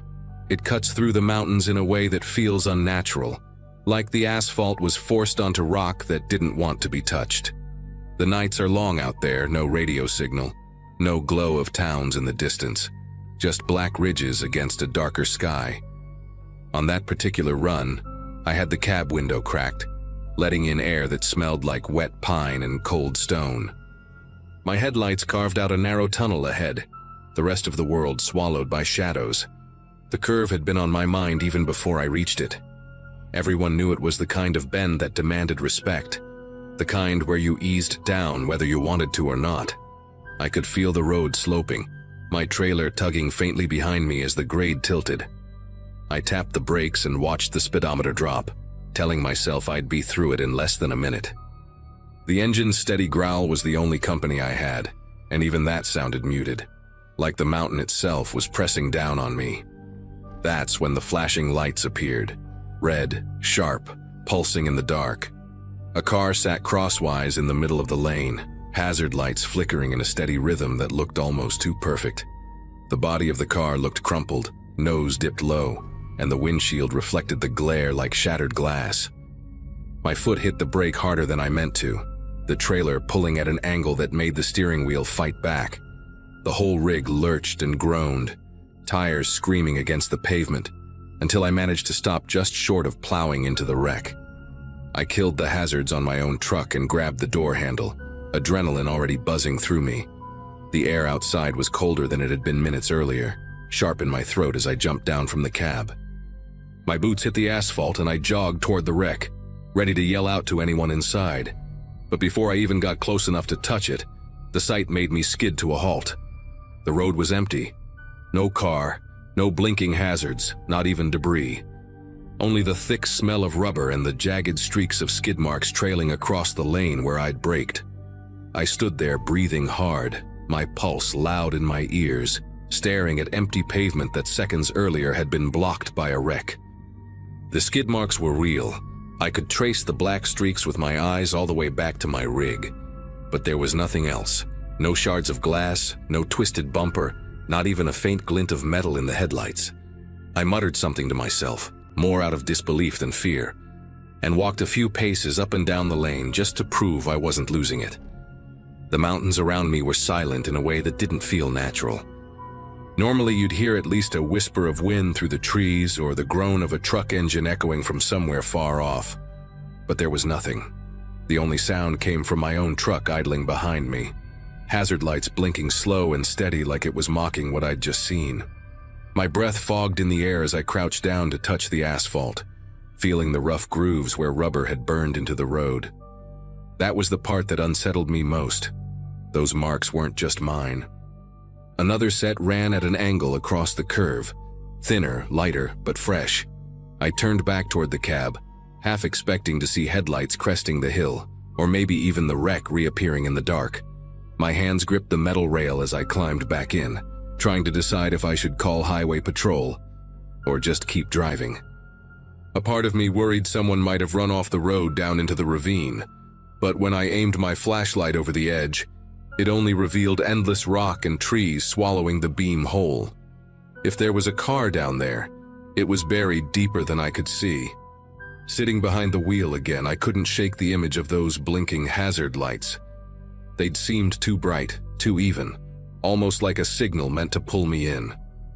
The longer I thought about it, the more I wondered if I'd slammed on the brakes for something that was never really there. But the marks on the asphalt said otherwise, and that was enough to keep me gripping the steering wheel tighter than usual as I eased the truck back into gear and crept through the rest of the curve. The descent on the other side of the curve stretched out longer than I remembered, the road winding like a snake through the black hills. Every shadow in my mirrors looked alive, like something might be following me just out of sight. I kept the rig steady, hands clamped on the wheel, headlights catching nothing but endless pavement and guardrails. After a few miles, the tension began to wear me down, and I finally reached for the CB just to hear my own voice. The static that answered back was sharp, like a hiss in my ear, before fading into dead air again. I tried focusing on the rhythm of the drive, letting the hum of the engine take over, but the image of those hazard lights kept replaying. They hadn't blinked irregularly the way damaged cars usually do. Those flashes were too exact, like a metronome ticking in the dark. I couldn't stop wondering if someone else had seen the same thing, maybe even slammed on their brakes like me, leaving their own marks behind. The thought made the road feel heavier, as if every mile carried stories I'd never want to know. When I finally pulled into a small gas stop hours later, I asked another driver if he'd ever noticed anything strange near that curve. The guy, an older hauler with deep lines on his face, didn't hesitate. He told me plenty of people had reported accidents there, but by the time help arrived, there was never a car to be found, just skid marks. He said it plain, without theatrics, like he'd heard it a dozen times before. Then he shook his head, told me to take it slow through there from now on, and went back to sipping his coffee. I've driven that stretch of Route 19 more times since, and I still slow down every single time I approach the bend. The skid marks fade and new ones appear, always crisscrossing the asphalt like reminders left behind. I never saw those hazard lights again, but I don't think I need to. Once was enough. Whatever I encountered that night, it left me with one truth I can't shake. Sometimes the most dangerous thing on the road isn't what's really there, it's what you think you see.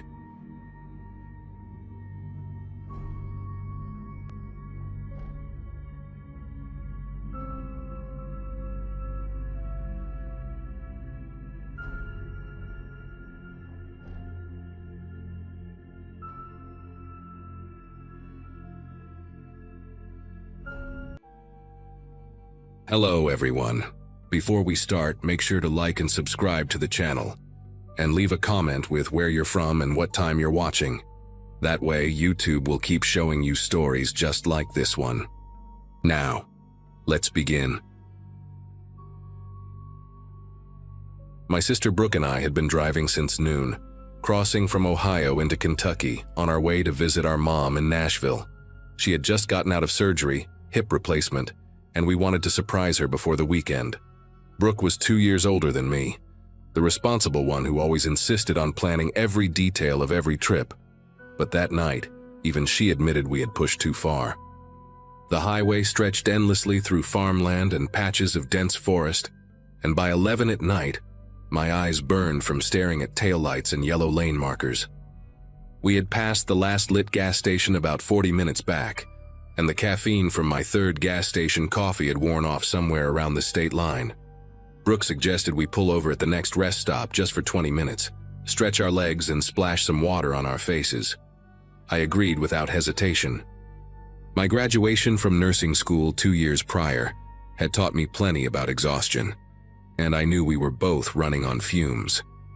The rest stop appeared like a mirage after another 15 miles of nothing but darkness and the occasional reflective deer eyes glinting from the tree line. A faded green sign announced it half a mile ahead, and I flicked on my turn signal more out of habit than necessity since we had not seen another car in at least 10 minutes. The parking lot was small, maybe 20 spaces total, with a squat brick building housing the restrooms at the far end. A single overhead lamp buzzed near the building entrance, casting a weak orange glow that barely reached the pavement below. Everything else sat in shadow. I pulled our Toyota Camry into a spot near the entrance, close to the restrooms, and that is when I noticed the only other vehicle there. A black SUV, something large like a Tahoe or Suburban, parked at the opposite end of the lot near the tree line. Every single window was tinted so dark I could not tell if anyone was inside. The engine was off, no lights, no movement. Brooke glanced at it and made a small sound in her throat, something between acknowledgement and unease, but neither of us said anything. We were too tired to read into things. Brooke grabbed her purse and opened the passenger door, and the night air hit us immediately, thick and humid with that earthy smell of summer in the south. Crickets screamed from the woods surrounding the rest stop, so loud it almost felt aggressive. I stepped out and stretched my back, feeling every vertebra pop after hours of hunching behind the wheel. The brick restroom building looked ancient, probably built sometime in the 70s and never updated since. Graffiti covered the walls near the entrance, crude drawings and phone numbers and the usual obscenities people carve into public spaces. A vending machine stood beside the women's door, its front panel cracked and dark, clearly out of order for months or maybe years. Brooke walked ahead of me, her sandals slapping against the concrete, and I followed a few steps behind. Neither of us looked back at the SUV. I told myself there was nothing unusual about another vehicle at a rest stop, even at this hour. Truckers pulled over all the time. Families on road trips stopped to let their kids use the bathroom. I was being paranoid because I was exhausted, and exhaustion makes everything feel threatening. That is what I kept repeating in my head as I pushed open the bathroom door. The inside of the restroom smelled like industrial cleaner, mixed with something sour underneath, like mildew that no amount of chemicals could fully mask. 2 of the 4 fluorescent lights overhead flickered in that erratic pattern that always makes me think of horror movies, and I actually laughed a little at myself for the thought. Brooke took the first stall while I went to the sink to splash cold water on my face. The mirror above the basin was scratched and clouded, and my reflection looked like a ghost of myself, pale and hollow-eyed. I cupped the water in my hands and pressed it against my cheeks, my forehead, the back of my neck. It helped a little. Brooke finished and came to wash her hands beside me, and we exchanged that silent look sisters share when neither wants to admit they feel uneasy. We dried our hands on paper towels that felt more like sandpaper and headed back toward the exit. That is when I heard it. An engine turning over, low and rumbling coming from somewhere in the parking lot. I pushed the door open and stepped outside, and the black SUV that had been parked at the far end of the lot was now moving. Slowly, deliberately, it rolled across the empty spaces toward our car. Brooke grabbed my arm, her fingernails digging into my skin hard enough to leave marks. We stood frozen in the doorway of the restroom, watching as the SUV crept forward with its headlights off. Just this massive black shape gliding through the darkness like a predator. It stopped directly behind our Camry, positioning itself so that its front bumper nearly touched our rear. The angle was precise, calculated, blocking our only clear path to the exit lane. My mind raced through explanations. Maybe the driver was just repositioning. Maybe they wanted to use the bathroom and preferred parking closer to the building. But nobody got out. The engine kept running, a low idle that seemed to pulse through the humid air. I could feel it more than hear it, this vibration that settled into my chest. Brooke whispered my name, just barely, and her voice cracked on the second syllable. I did not look at her because I could not take my eyes off that SUV, waiting for a door to open, for some explanation that would make this make sense. We started walking toward our car, trying to keep our pace normal, like nothing was wrong. My keys were already in my hand, and I pressed the unlock button twice, watching the Camry's lights flash in response. 20 feet felt like 100. The SUV just sat there, engine humming, windows so dark I could not see even the outline of a person inside. We reached our car, and I yanked the driver door open, practically throwing myself into the seat while Brooke scrambled in beside me. The second her door closed, I hit the lock button and jammed the key into the ignition. That is when someone knocked on my window. The sound was sharp, deliberate, knuckles against glass, and I jerked so hard my knee slammed into the steering column. A man stood beside my door, appearing from nowhere, or maybe he had been crouched beside the SUV the whole time. He was tall, wearing a dark hoodie despite the heat, and his face was partially obscured by the shadow of his hood. He knocked again, softer this time, and then he spoke through the glass. His voice was muffled, but I could make out the words. He said his car would not start, said he needed a jump, asked if we had cables. Everything about this was wrong, and I knew it. His car was clearly running, the engine still rumbling behind us, blocking our exit. I shook my head through the window without rolling it down, mouthing the word, sorry, pretending I did not understand. The man tilted his head slightly, and even though I could not see his eyes clearly, I felt them on me. He knocked again, harder this time, and pointed toward the SUV with his other hand, gesturing for me to get out. Brooke had her phone in her hand, trying to call someone, anyone, but I could see the screen from the corner of my eye. No signal, not even one bar. These rural stretches of Kentucky were notorious for dead zones, and we had driven straight into one. The man kept talking, his voice rising just enough to sound insistent, and then I saw movement in my side mirror. Another figure, shorter but broader, walking around the back of our car from the passenger side. He moved slowly, casually, like someone out for an evening stroll, but his path was deliberate. He was circling, positioning himself at Brooke's door. I turned the key and the engine came to life, and I have never been more grateful for a sound in my entire life. The man at my window stepped back just slightly, surprised maybe, or recalculating. I threw the car into reverse without thinking, my foot pressing the gas before my brain fully processed what I was doing. The Camry lurched backward, and I heard the sickening crunch of plastic and metal as my bumper connected with the SUV behind us. But I did not stop. I kept reversing, turning the wheel hard, trying to angle around the massive vehicle blocking our path. The SUV moved with us. Whoever was inside matched my movements, inching backward as I reversed, keeping that gap closed. It was like they had done this before, like they knew exactly how to trap a smaller car in a parking lot with no witnesses. The man at my window started jogging alongside us, slapping his palm against the glass, and his voice changed. Gone was the pretense of needing help. He was yelling now, demanding we stop, using words I will not repeat.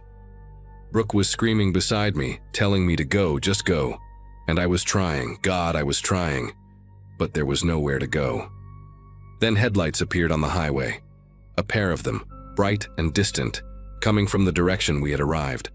I saw them through the trees first, flickering between the branches, and then they swung onto the exit ramp leading into the rest stop. The reaction was immediate. The man at my window stopped slapping the glass and turned toward the approaching vehicle. The SUV behind us suddenly lurched backward, creating a gap it had refused to give us seconds before. I did not hesitate.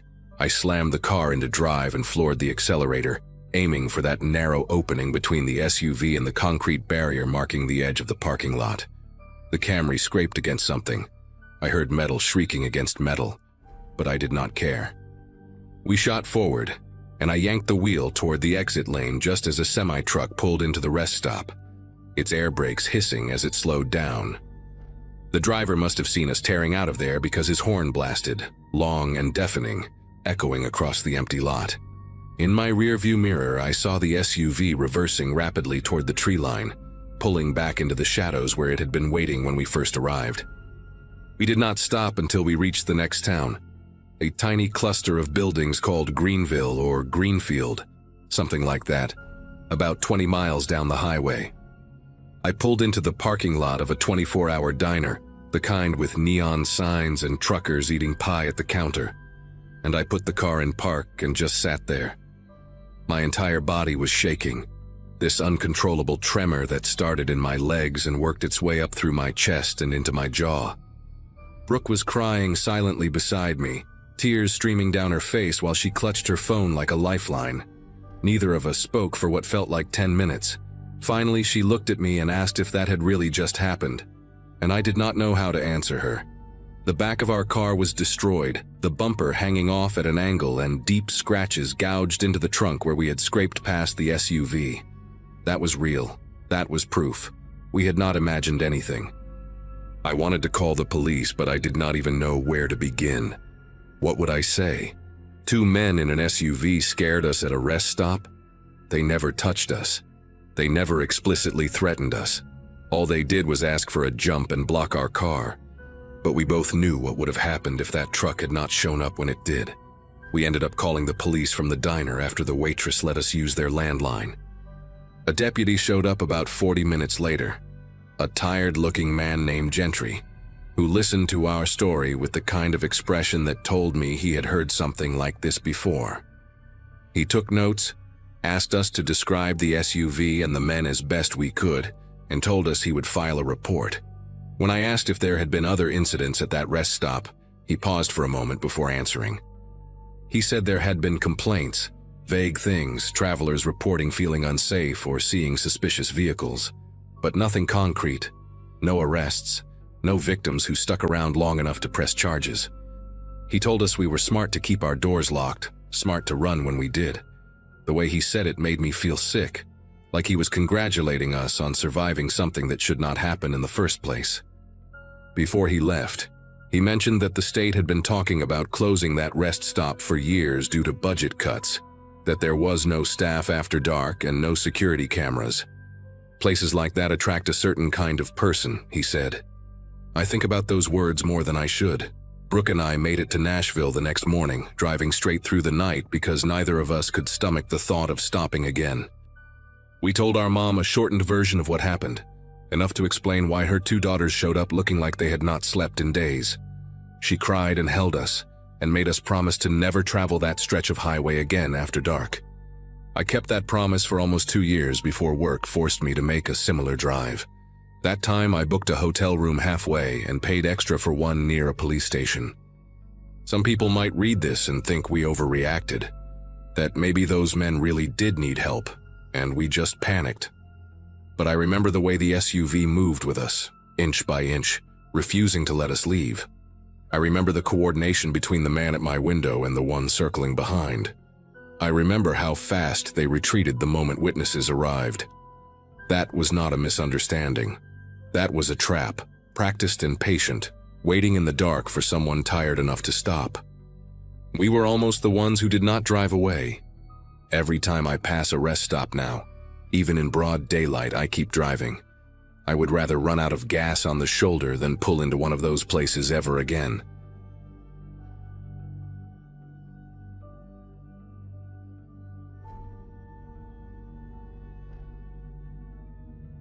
Friday nights usually meant overtime at the warehouse, and that November in 2014 was no different. My graduating class from high school back in 2005 had scattered across the country chasing careers and families, but I stayed in rural Ohio, working logistics for a distribution company outside of Columbus. The pay was decent, the hours were brutal during peak season, and by the time my shift ended at 2 in the morning, the roads between the warehouse and my apartment were completely deserted. I preferred it that way. No traffic, no headlights in my mirrors, just me and the hum of my old Ford pickup cutting through the darkness. That particular Friday had been exhausting. 14 hours of loading trucks and dealing with a computer system that kept crashing every 20 minutes. All I wanted was to get home, crack open a beer, and pass out on my couch with some late-night television droning in the background. I took my usual route, avoiding the interstate and sticking to the state highways that wound through farmland and patches of forest. The roads were empty, as expected, and a light fog had started creeping across the pavement in thin wisps. My headlights carved tunnels through the mist, illuminating nothing but asphalt and the occasional reflective mile marker. I had the radio tuned to some AM station playing old country songs, the kind my father used to listen to when I was a kid riding shotgun in his truck. Somewhere around mile marker 47, I decided to take a shortcut through an exit ramp that connected to a county road. It shaved about 10 minutes off my commute, and at that hour, every minute counted. I slowed down as I approached the curve of the ramp, my headlights sweeping across the guardrail and the tall grass beyond it. And that is when I saw something that made me ease off the gas pedal completely, my foot hovering over the brake as my brain struggled to process what my eyes were showing me. A baby car seat, right there in the middle of the exit ramp, sitting upright on the cracked asphalt like someone had placed it there with purpose. It was one of those infant carriers with the curved bottom and the handle arched over the top, the kind you see parents lugging around grocery stores and parking lots. The fabric looked pale in my headlights, maybe gray, maybe light blue, and there was a small blanket draped over it, partially covering whatever might be inside. I brought my truck to a complete stop about 30 feet away, my engine idling rough in the cold air. My first thought was that someone had been in an accident, that a car had gone off the road and I just could not see it from this angle. But there were no skid marks, no broken glass, no debris scattered across the pavement. The guardrail was intact. There was nothing, no vehicle, no person, no indication of how that car seat had ended up in the middle of a deserted exit ramp at 2:30 in the morning. I sat there with my hands on the steering wheel, staring at that seat through my windshield, and every instinct in my body started screaming at me in two different directions. Part of me wanted to throw the truck in park, run out there and check if there was actually a baby inside that carrier. Because if there was, if some infant had been abandoned out here in the freezing November night, I could not just drive away. That is not the kind of person I am. But another part of me, a deeper and more primal part, was telling me that something about this whole situation was wrong. The placement was too deliberate. The exit ramp was too remote. I looked around, scanning the darkness beyond my headlights, and that is when I noticed the embankment on the right side of the road. Tall grass, dead and brown from the autumn frost, stretched up a slight hill toward a tree line about 50 yards away. And in that grass, barely visible in the ambient glow from my truck, I saw movement. Just a subtle shift, like someone or something adjusting their position. My grip tightened on the steering wheel. I did not move. I just sat there, engine running, headlights pointed straight at that car seat, and I watched. The movement in the grass had stopped, but now that I knew where to look, I could make out a shape crouched low among the weeds. It was definitely a person. I could see the outline of shoulders, the curve of a head ducked down like they were trying to stay hidden. My heart started pounding so hard I could feel it in my throat. I thought about honking my horn, about rolling down my window and yelling out to ask if someone needed help, but something kept me from doing it. Instead, I reached over to the passenger seat where I kept a heavy flashlight, one of those metal ones that took 4D batteries and could double as a weapon if needed. I grabbed it and pointed it toward the embankment without turning it on, just holding it, feeling its weight in my hand. The figure in the grass still was not moving. Whoever it was, they were waiting for me to get out of my truck. That realization hit me like a punch to the chest. This was a trap. The car seat, the empty road, the complete absence of any other vehicle or explanation. It was all designed to make someone stop, to make someone get out. I had heard stories like this before, urban legends passed around at work or shared on the internet. Tales of criminals using fake emergencies to lure good Samaritans into vulnerable positions. Carjackings, robberies, worse. I always figured those stories were exaggerated, the kind of paranoid warnings that bored people spread around to scare each other. But sitting there on that exit ramp, staring at a baby seat that had no business being there while a stranger hid in the brush 20 feet away, those stories did not feel like legends anymore. I slowly moved my foot from the brake to the gas pedal, keeping my eyes locked on the embankment. And then I saw a second shape rise slightly from the grass, further up the hill, closer to the tree line. There were at least two of them out there. My mouth went dry. I pressed the gas pedal gently, just enough to start rolling forward, and I angled my truck to go around the car seat on the left side where there was a gap between the carrier and the guardrail. I did not want to run it over. Some irrational part of my brain still wondered if there might actually be an infant inside, even though logic was screaming at me that this was all staged. As my truck crept forward, the first figure in the grass suddenly stood up. It was a man, tall and lean, wearing dark clothes and something covering the lower half of his face, like a bandana or a gaiter pulled up to his nose. He did not run toward me, did not yell, did not do anything dramatic.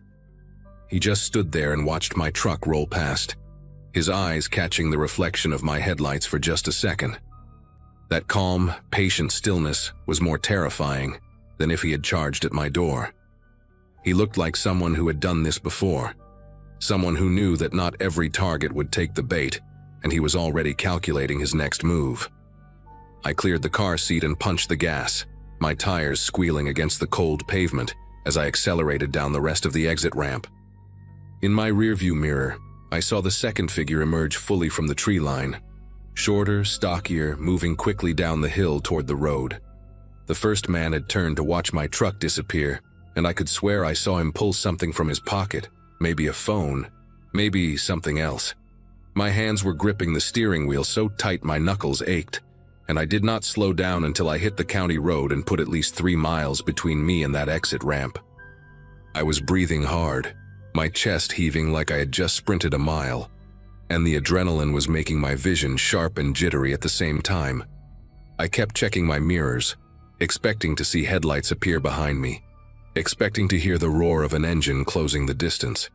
But the road stayed dark and empty, and after a few minutes, I started to believe that I had actually gotten away. I did not go home. The thought of leading anyone back to my apartment, even if I was not being followed, made my skin prickle with unease. Instead, I drove straight to a gas station about 8 miles down the road, one of those 24-hour places with bright fluorescent lights and security cameras mounted on every corner. I pulled into a parking spot right in front of the entrance, killed my engine, and just sat there for a while, trying to calm down. My legs felt weak, like they would not support me if I tried to stand. An older woman working the night shift inside glanced at me through the window, probably wondering why some guy in a beat-up pickup was just sitting in her parking lot at 3 in the morning. Eventually, I pulled out my phone and called 911. I told the dispatcher everything: the car seat, the figures in the grass, the location of the exit ramp. She asked me if I had seen any weapons, if anyone had approached my vehicle, if I could describe the individuals in more detail. I answered as best I could, my voice still shaky, and she told me that officers would be dispatched to check the area. She also told me something that made the hair on the back of my neck stand up. There had been 2 other reports that month from the same stretch of highway. One was a woman who had seen a similar setup on a different exit ramp about 5 miles north. A stroller that time, sitting in the middle of the road with a blanket draped over it. She had not stopped either, had driven straight to the nearest police station to report it. The other was a man who had actually pulled over to check on what he thought was an abandoned infant carrier. He had been jumped by 3 individuals before he even made it out of his car. Beaten badly, his wallet and phone stolen, his vehicle taken. The dispatcher said he had spent 4 days in the hospital with a fractured eye socket and broken ribs. She thanked me for reporting what I had seen and told me I had made the right choice by not stopping. I sat in that gas station parking lot for another hour after the call ended, watching every car that passed on the road, unable to shake the image of that tall man standing in the grass, watching me drive away with those calm, patient eyes. When I finally made it home that night, I locked every door and window in my apartment, wedged a chair under the front door handle, and sat on my couch with every light on until the sun came up. I did not sleep. I could not. Every time I closed my eyes, I saw that car seat sitting in the beam of my headlights, so perfectly placed, so deliberately staged. I kept thinking about what would have happened if I had gotten out of my truck, if I had walked over to check on what I thought was an abandoned baby, my back turned to the embankment, completely vulnerable. Would they have hit me from behind before I even knew they were coming? Would I have ended up like that other man, broken and bleeding on the side of a road that nobody traveled at night? Or would it have been worse? The dispatcher had mentioned robberies and carjackings, but she had not said those were the only things that happened in cases like this. She had left a lot unsaid, and my imagination filled in the gaps with possibilities I did not want to consider. The police called me back 2 days later. A detective named Holloway told me they had found the car seat still on the exit ramp when officers arrived, but whoever had been hiding in the grass was long gone. They recovered footprints in the mud along the embankment, at least 3 distinct sets confirming there had been more people out there than I had even seen. The car seat itself was empty, just a prop, purchased secondhand according to a faded tag still attached to the handle. No fingerprints, no DNA, nothing that could identify who had set the trap. Holloway said they had increased patrols on that stretch of highway, but he was blunt with me. These kinds of operations were hard to catch because the people running them knew how to disappear fast. He told me I was lucky that my instincts had probably saved my life that night. I thanked him and hung up, but the word lucky did not sit right with me. I did not feel lucky. I felt hunted. I changed my route to work after that, adding 20 extra minutes to my commute just to avoid that part of the highway. And even now, years later, I still slow down whenever I see something unexpected on the road at night. I still check the tree line, the ditches, the shadows beyond my headlights, because I know now that not every cry for help is real, and some traps are designed for people who just want to do the right thing.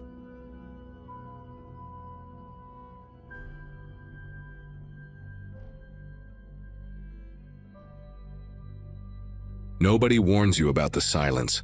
That particular kind of silence you only find on rural highways past midnight, where the road stretches like a black ribbon into nothing, and your headlights feel like the last source of light left in the world. I was driving from Portland to Boise that night, a 6-hour haul I had done maybe a dozen times before to visit my brother and his family. My daughter had just started kindergarten that fall, which meant I was officially part of that generation of adults who remember life before smartphones, but now cannot function without GPS. The clock on my dashboard read 1:47 in the morning, and I had been on the road since finishing my shift at the warehouse around 10.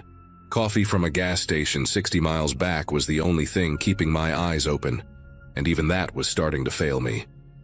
The man appeared in my headlights like a ghost rising from the asphalt. 1 second the road was empty, and the next, there he was, standing on the shoulder with his thumb out, and a large hiking backpack hanging from one shoulder. My first instinct was to keep driving, the way my father taught me, the way anyone with sense would do on a frozen highway in the middle of nowhere. But something made me slow down. Maybe it was the temperature gauge reading 19 degrees outside. Maybe it was the fact that I had not seen another car in over 40 minutes, and knew he could freeze to death before anyone else came along. Maybe I just remembered being 23 and broke, hitching rides myself between college and my parents' house during winter breaks. Whatever the reason, I pulled onto the gravel shoulder about 50 feet past him, watching in my rearview mirror as he jogged toward my car, his breath forming thick clouds in the frozen air.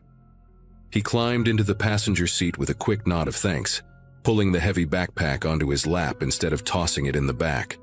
I noticed that immediately.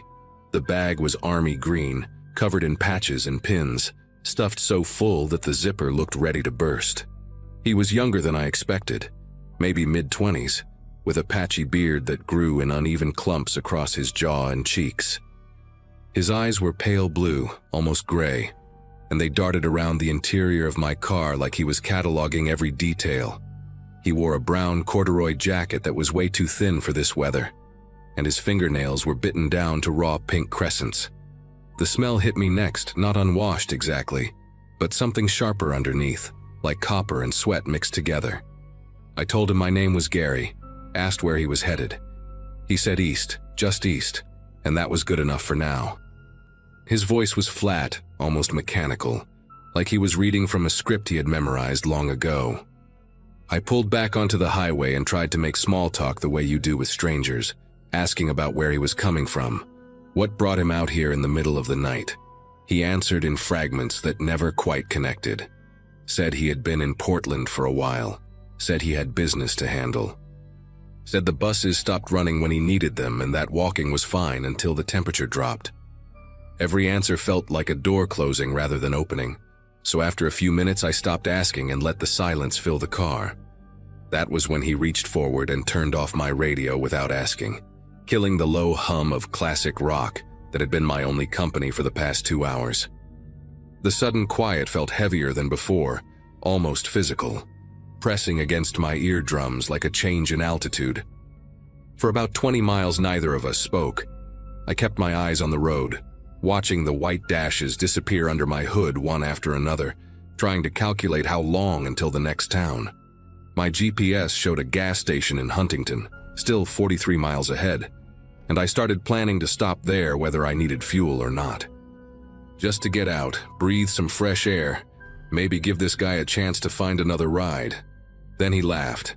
Not at anything I said, not at anything on the road, just a sudden sharp burst of sound that came out of nowhere and stopped just as quickly. I glanced at him and he was staring straight ahead through the windshield, his lips moving slightly like he was having a conversation with someone I could not see.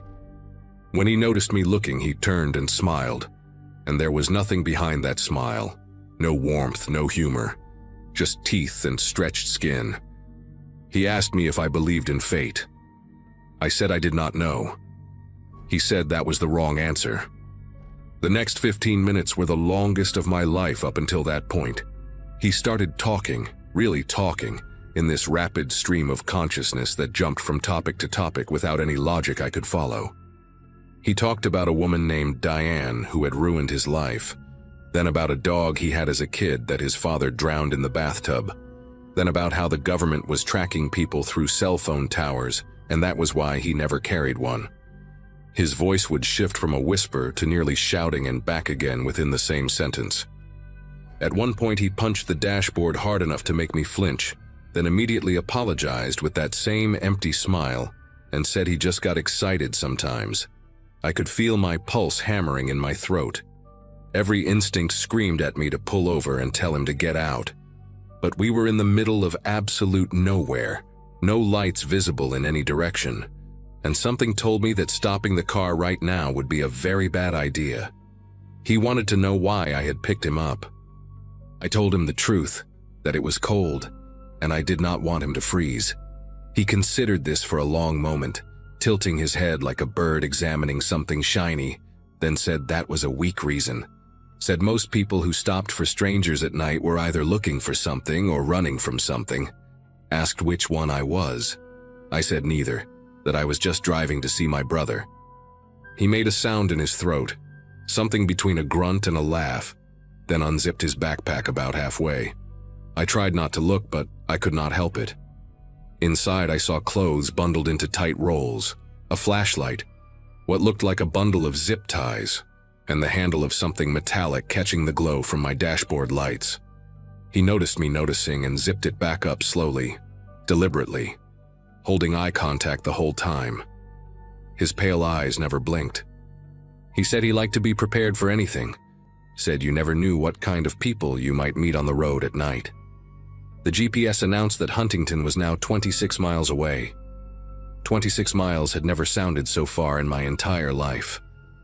I adjusted my grip on the steering wheel and tried to keep my breathing steady, tried to act like I had not just seen what I saw. The man started asking about my route, why I was taking this highway instead of the interstate, whether I always drove this way. When I explained it was shorter and I knew the roads well, he shook his head and said I should take the next left, that he knew a faster way. There was no next left, not on this stretch, nothing but empty fields and distant mountains for miles. I told him I would stick to my route and his whole demeanor changed in an instant. The fake friendliness dropped away like a mask falling off, and underneath was something cold and rigid. He said he was not asking. His right hand drifted back toward the backpack on his lap, fingers brushing against the zipper. I have replayed the next few seconds in my head hundreds of times since that night, trying to understand how I managed to think so clearly when every cell in my body was screaming in pure terror.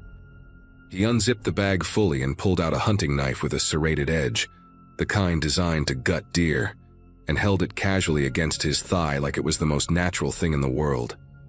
He told me to stay calm, that nobody had to get hurt as long as I did exactly what he said. His voice had changed again, lower now, controlled, almost businesslike. He said there was a service road coming up in about 8 miles and I was going to take it.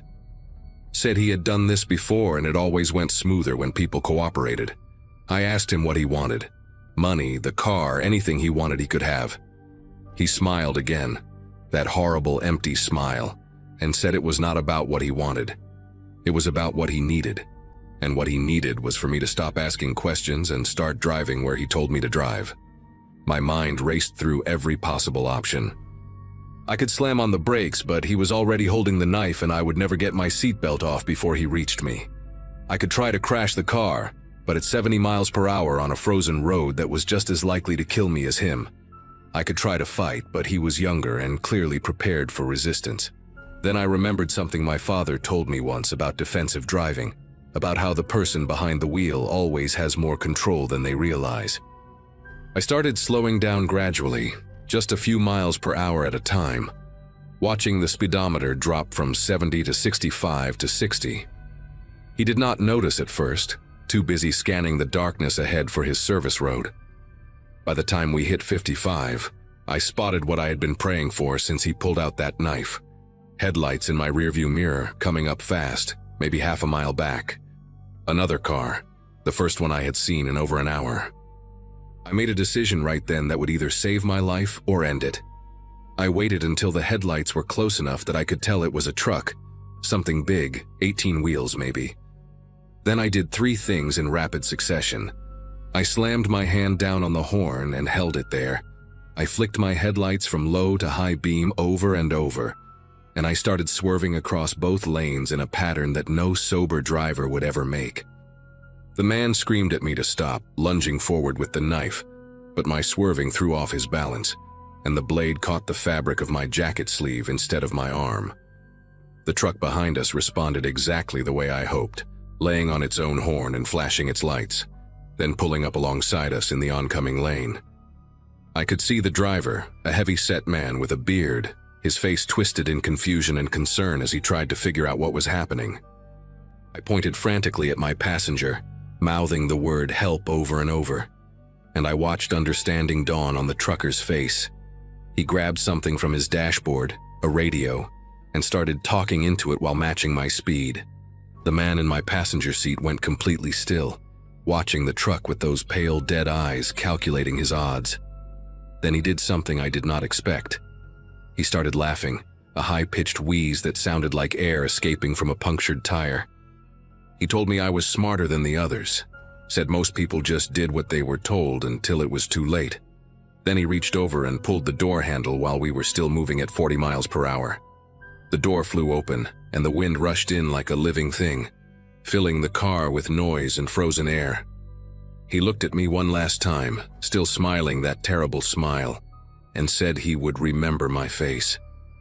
Then he tucked the knife back into his bag, clutched the backpack to his chest, and threw himself out of my moving car into the darkness beyond the shoulder. I slammed on the brakes so hard the anti-lock system screamed beneath my feet. The truck pulled over ahead of me and the driver came running back, asking if I was okay, saying he had already called the state police on his CB radio. I could not answer him. I just sat there behind the wheel, staring at the open passenger door swinging gently in the wind, my whole body shaking so hard I could hear my teeth rattling against each other. When the police arrived 20 minutes later, they searched the area for over an hour with flashlights and dogs. They found nothing. No footprints in the frozen grass, no blood, no sign that anyone had ever been there at all. The officer who took my statement said it was possible the man had a vehicle stashed nearby, that predators like that often planned escape routes in advance. He also told me that I was lucky, that 3 women had gone missing on this same stretch of highway over the past 2 years. They never found them. I made it to my brother's house by sunrise, and I have not driven that road at night ever again. Sometimes I still dream about those pale eyes watching me from the shoulder of some empty highway, thumb out, waiting for the next person kind enough to stop.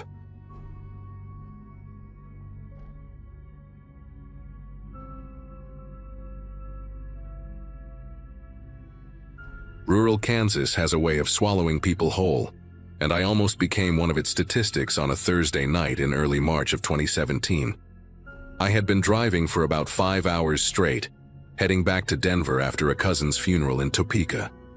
One of those obligations where you barely knew the person, but your mom guilts you into showing up anyway. Everyone from my graduating class of 2012 was posting photos of their kids and promotions, while I sat in a church pew, pretending to remember a man I had met maybe 3 times in my entire life. The storm came out of nowhere, the way they do in that part of the country, turning the highway into a river, and the sky into something that looked almost solid.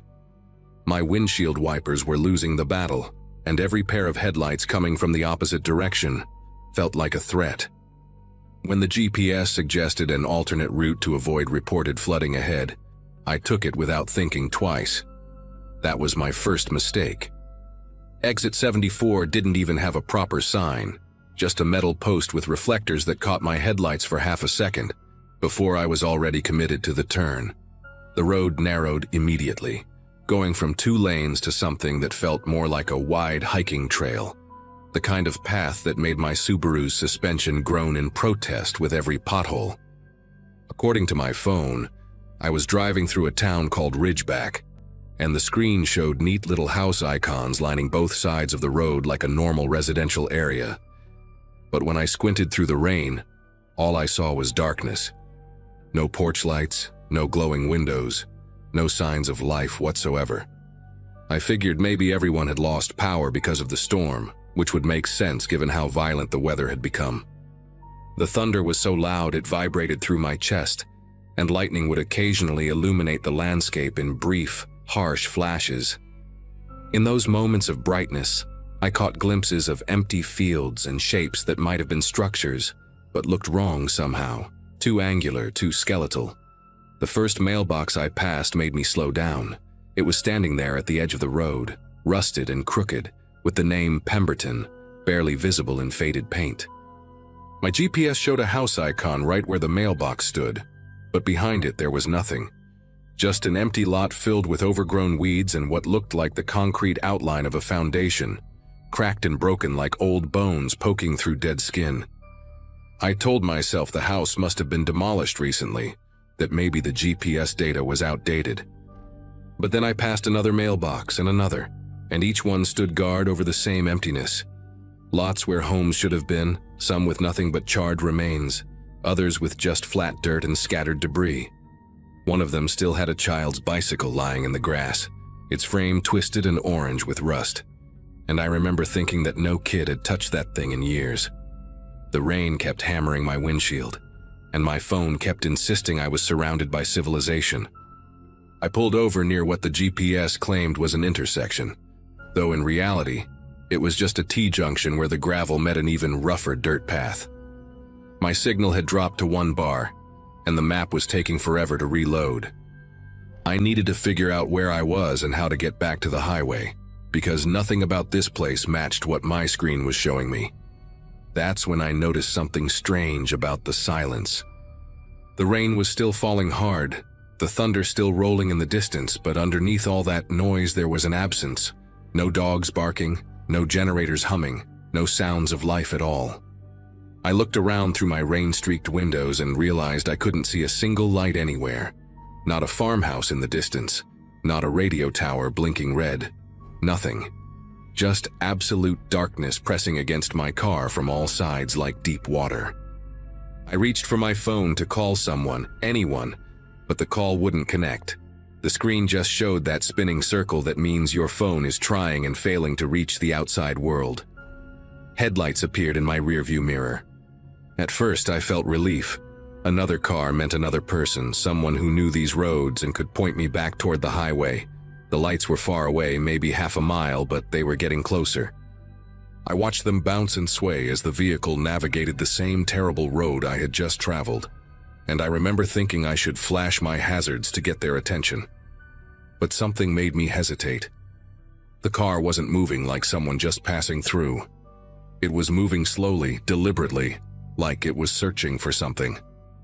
Then another set of headlights appeared, this time from the dirt path ahead of me, coming from the direction the GPS wanted me to go. Two vehicles approaching from opposite directions, both moving at that same strange crawling pace. My hand hovered over the gear shift, but I didn't know which way to run. The road behind me had those headlights blocking it, and the road ahead had the second car approaching. I was stuck at that T-junction like a mouse in a trap that had already snapped shut. The car behind me reached me first. It was a pickup truck, old and mud-caked, the kind of vehicle you see rusting in fields all across the Midwest. It stopped about 30 feet behind my Subaru, its headlights flooding my mirrors with harsh white light. I couldn't see the driver through the glare, just the silhouette of a figure sitting motionless behind the wheel. Then the car from ahead arrived, a dark sedan with a dented hood and no front license plate. It pulled up slowly and stopped about 20 feet in front of me, positioning itself at an angle that blocked any chance I had of squeezing past. For a long moment, nothing happened. The rain kept falling, the engines kept idling, and I sat there gripping my steering wheel so hard my knuckles went pale. Then, with a synchronization that felt rehearsed, both drivers opened their doors at the exact same time. I watched two figures step out into the rain, neither one making any move to approach me yet. They just stood there beside their vehicles, faces hidden in shadow, waiting for something I couldn't understand. A third door opened. I hadn't even noticed there was a passenger in the sedan until a woman climbed out from the back seat. She was tall and thin, wearing a raincoat that hung off her frame like wet paper, and she was the first one to move toward me. Her walk was casual, unhurried, like she had all the time in the world. The two men, I could tell they were men now from their builds, stayed by their vehicles, watching. The woman stopped about 10 feet from my driver's side window and just stared at me through the rain. Lightning flashed, and for a split second I saw her face clearly. She looked ordinary, maybe in her 50s, with short gray hair plastered to her forehead and an expression that was completely blank. No anger, no threat, no emotion at all. That emptiness scared me more than anything else. She raised one hand slowly and made a cranking motion, telling me to roll down my window. I shook my head no and reached for my phone again, even though I knew it was useless. She watched me fumble with the device, and something close to amusement flickered across her face before it went blank again. The man from the pickup truck started walking toward me too. He was younger than the woman, maybe in his 30s, with broad shoulders and a thick beard that caught rainwater and held it. He positioned himself on the passenger side of my car, and now I had two people flanking me while the third man stayed by the sedan. My doors were locked. I had checked 3 times by this point, but that felt like such a pathetic defense against whatever was happening. The woman leaned closer to my window and said something I couldn't hear through the glass and the rain. I shook my head again, pointing at my ear like I didn't understand, which was true. She smiled then, just for a moment, and knocked on the glass with her knuckle. Not hard, not aggressive, just a polite little tap like she was visiting a neighbor. The bearded man mirrored her on the other side, tapping at the passenger window with the same casual rhythm. They were patient.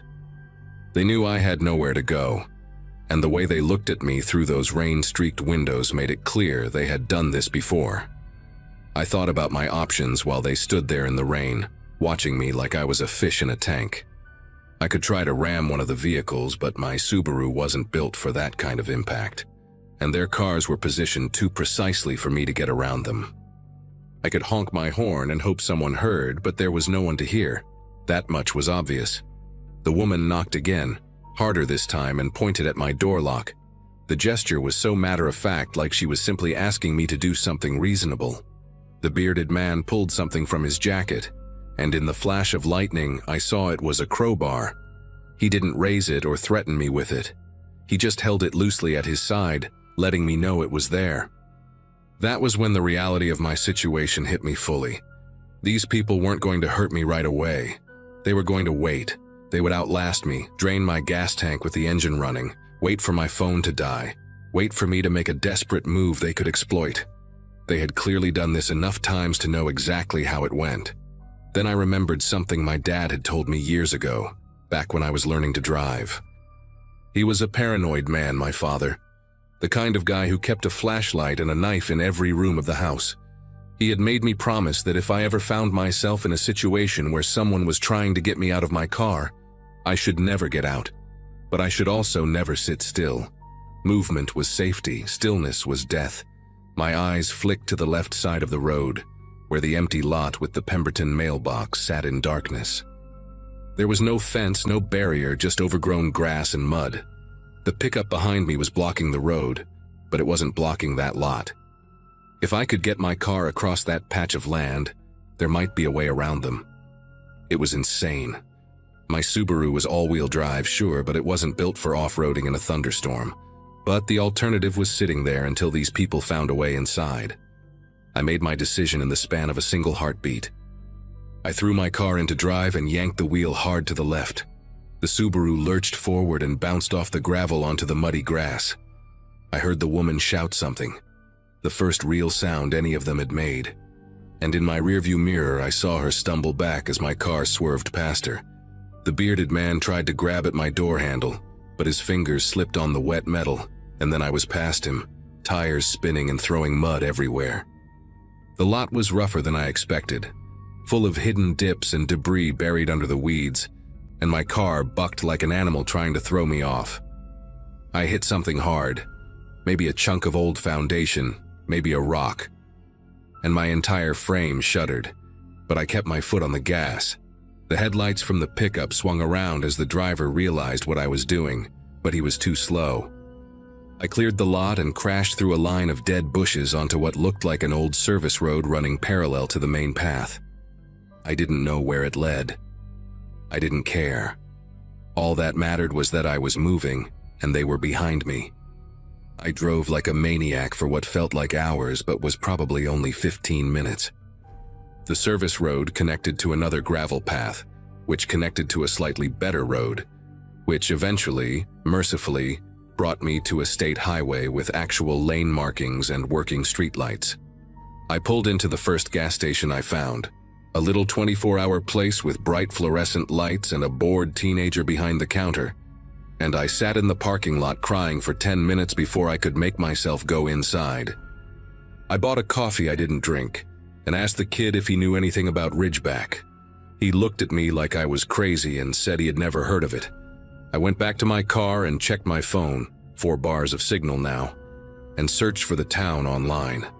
What I found made my hands go numb. Ridgeback had been a real place once, a small farming community that had dried up in the 80s when the local industry collapsed. Most of the residents had left, but a few families had stayed behind, becoming increasingly isolated, and, according to one old news article I found, increasingly hostile to outsiders. There had been disappearances, investigations that went nowhere, rumors about people who drove through and never came out the other side. I filed a police report the next morning at a station 2 counties over. The officer who took my statement was polite but skeptical, the way cops get when they think you're wasting their time. He said he would look into it, but the way he said it told me nothing would come of it. A few weeks later, I got a call from a detective who asked me to describe the vehicles and the people again. He told me there had been other reports over the years. Travelers who had gotten lost near Ridgeback during storms, who had encountered people on the roads who tried to get them to stop. Most of those travelers had not been as lucky as me. He thanked me for the information and said the investigation was ongoing, but I never heard from him again. That was 8 years ago.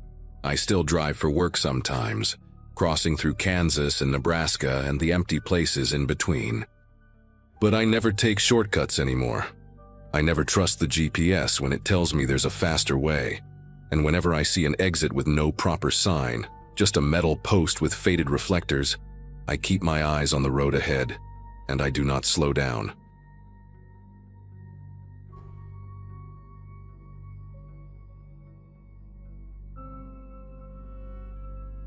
Every December, my sister Carolyn insists on hosting Christmas at her place in Raleigh, and every December I tell myself I should just fly instead of making the 7-hour drive from my apartment in Baltimore.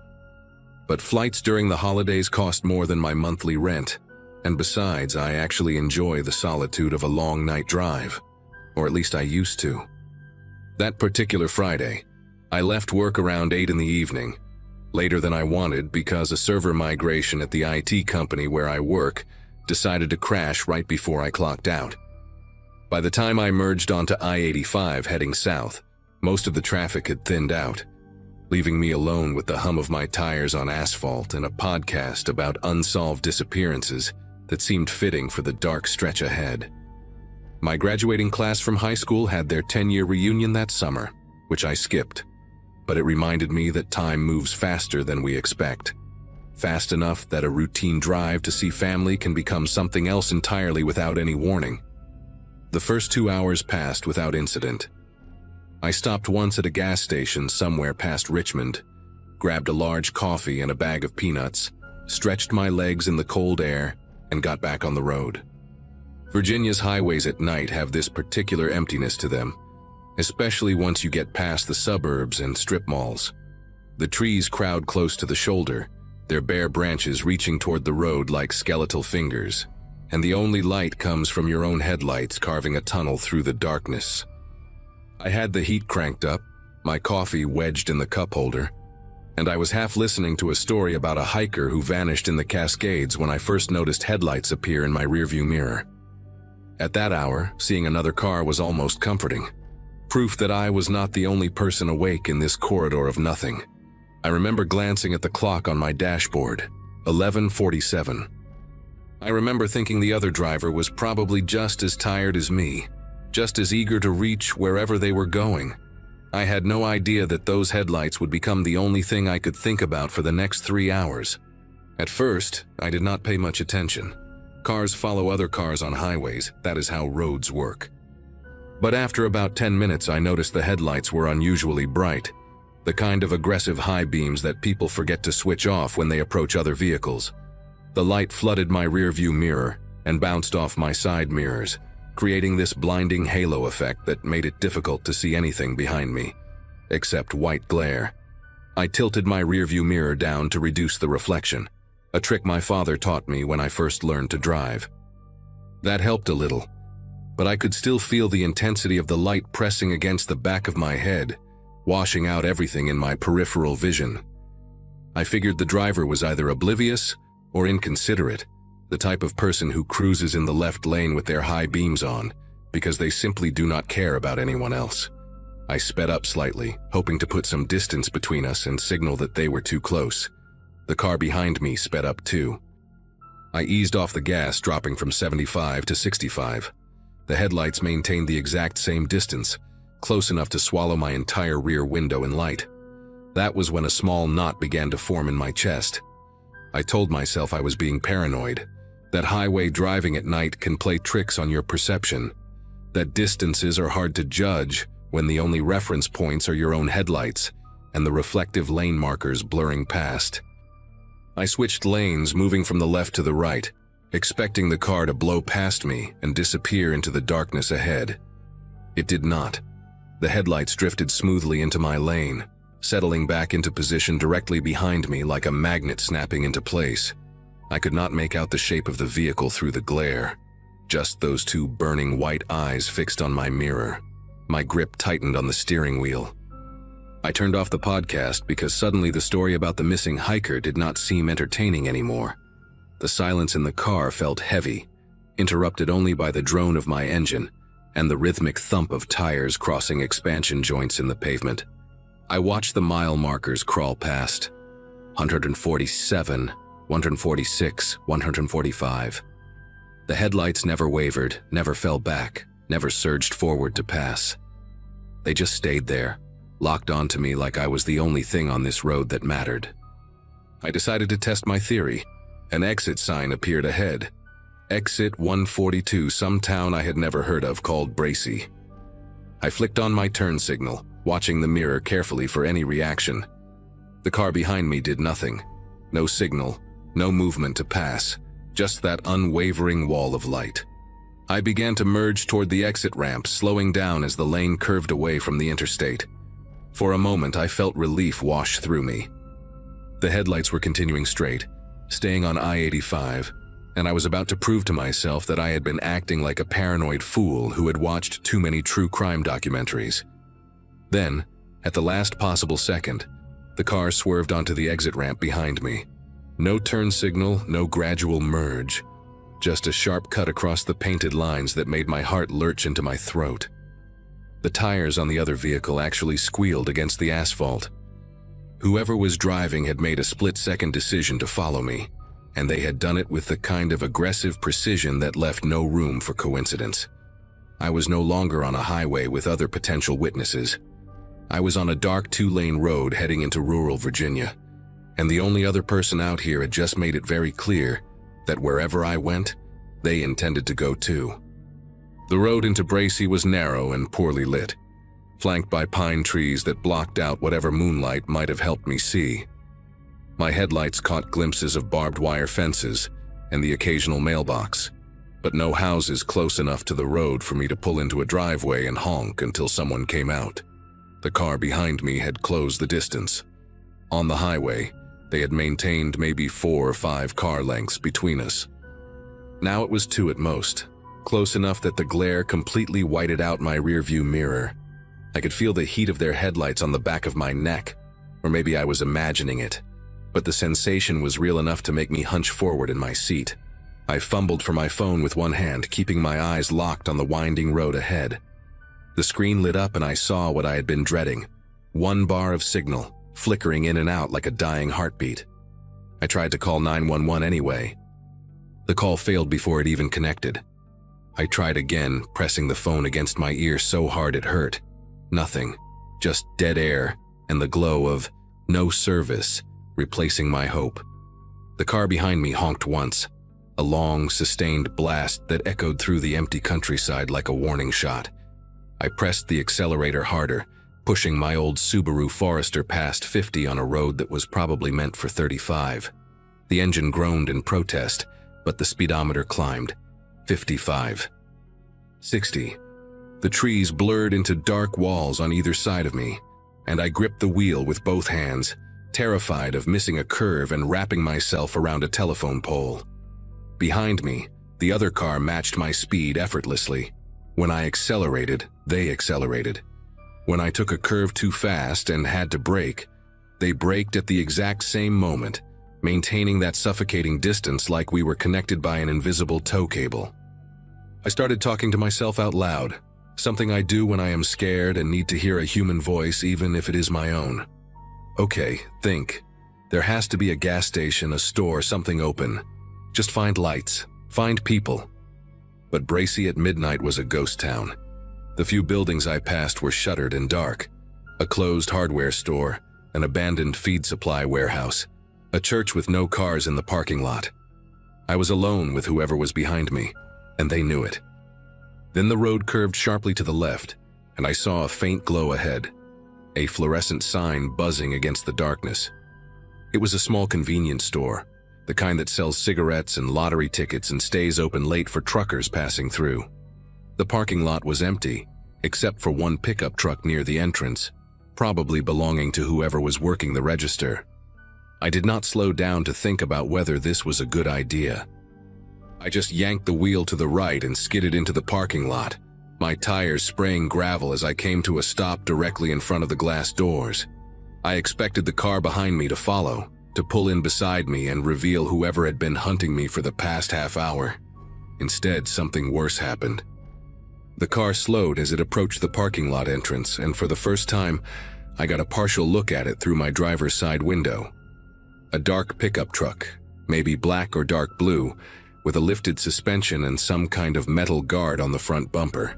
It did not pull in, it just stopped at the edge of the lot, headlights still blazing, engine idling, waiting, watching. The driver did not get out, did not honk, did not do anything except sit there like a predator who had cornered its prey and was deciding what to do next. I threw open my door and ran inside the store, nearly tripping over my own feet as I pushed through the glass entrance. A bell chimed overhead, absurdly cheerful given the circumstances. The man behind the counter looked up from his phone with the tired expression of someone who had seen too many late-night weirdos to be surprised by anything. He was maybe 60 years old, with a gray beard that needed trimming, and a faded camouflage jacket that suggested he spent his free time hunting deer rather than dealing with panicked strangers. "Someone is following me," I said, and my voice came out higher and faster than I intended. "There is a truck outside in the parking lot entrance. He has been chasing me since the highway. I need to call the police." The man, his name tag said Earl, leaned sideways to peer through the window behind me. His expression shifted from boredom to something harder, more alert. "Dark truck, lifted, got a brush guard on the front?" I nodded, unable to speak.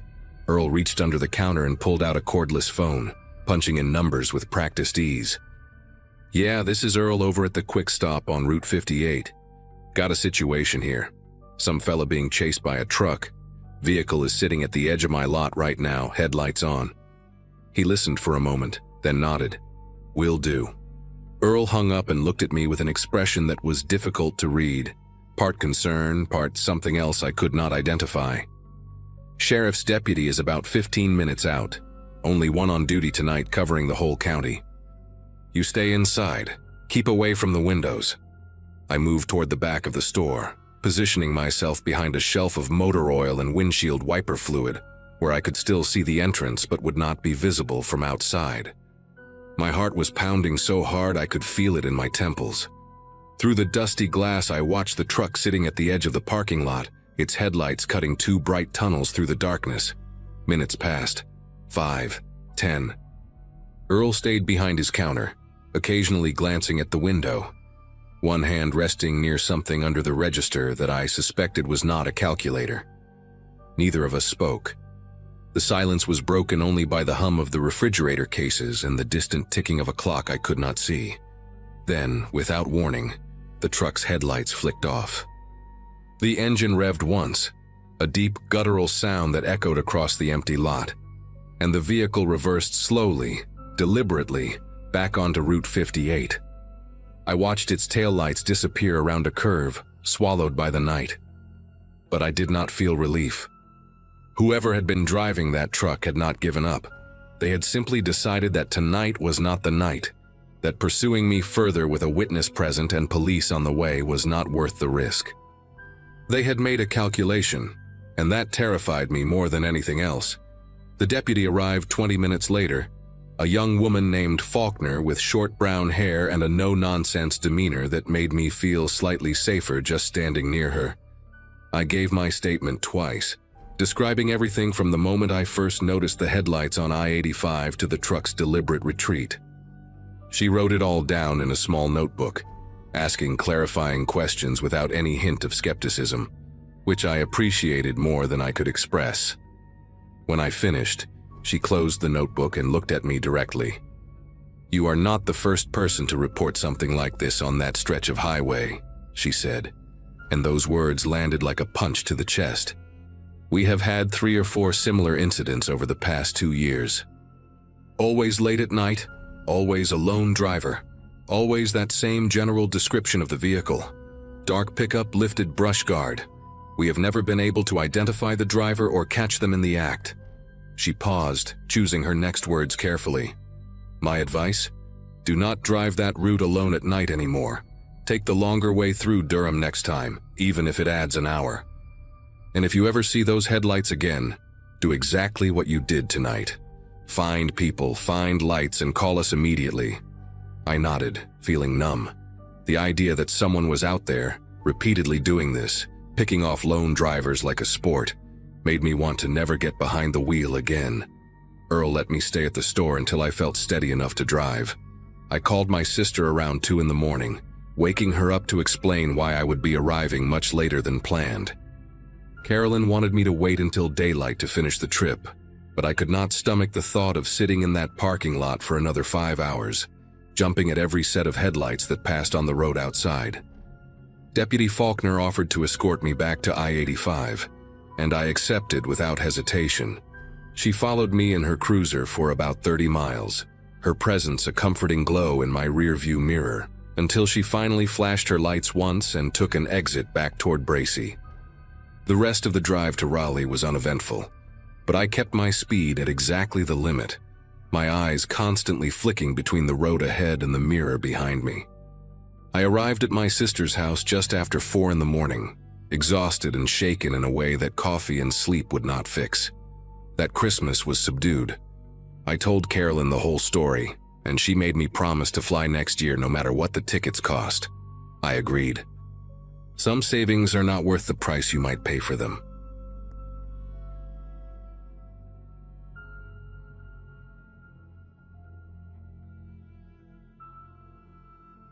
February in Virginia means unpredictable weather, and that Sunday evening in 2017 had been deceptively calm when I left my friend Nora's place outside Raleigh.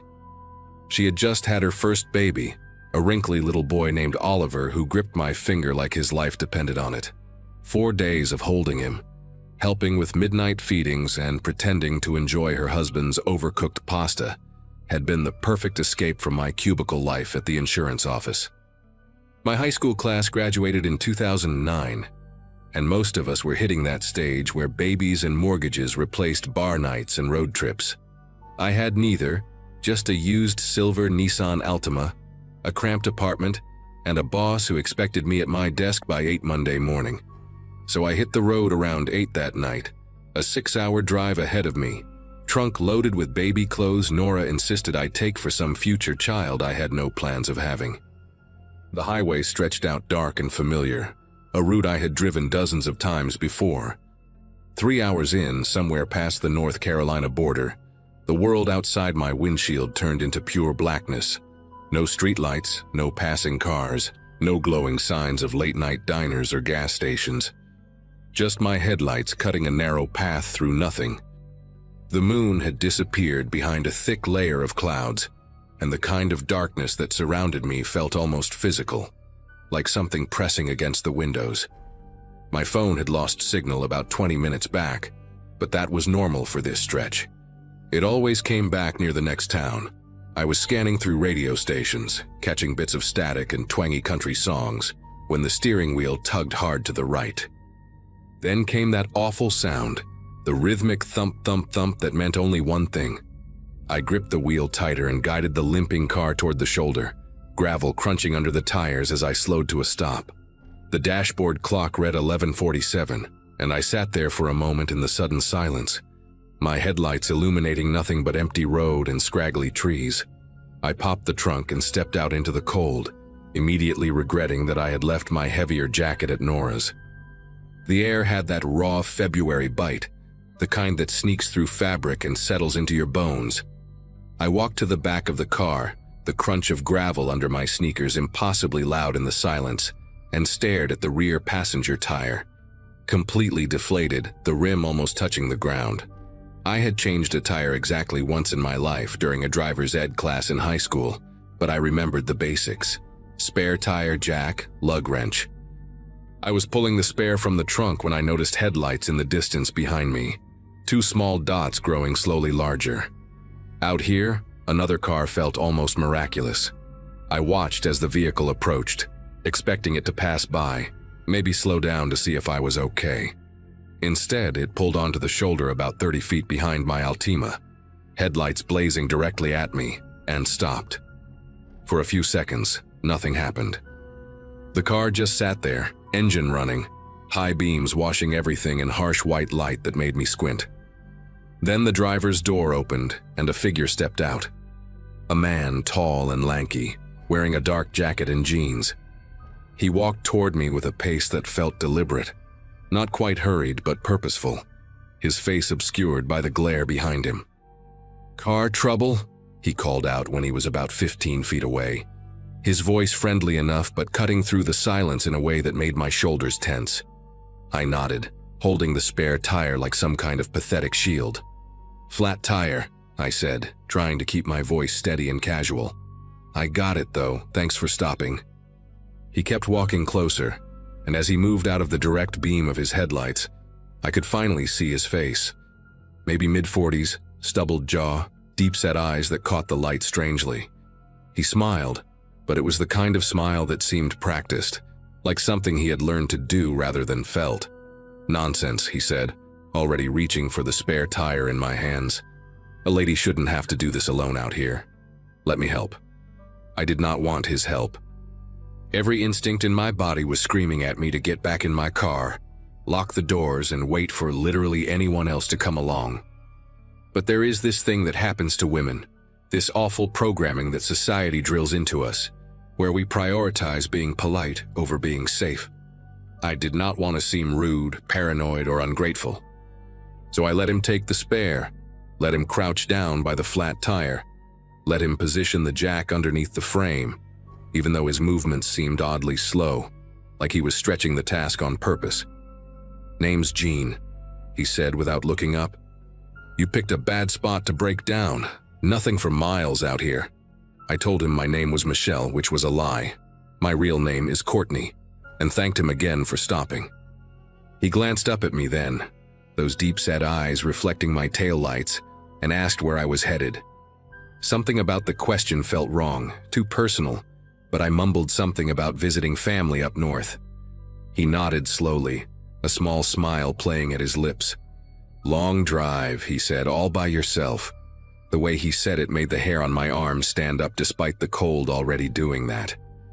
I took a step back toward my driver's door, wanting to be closer to the interior of my car, to my purse where my useless phone sat, to anything familiar.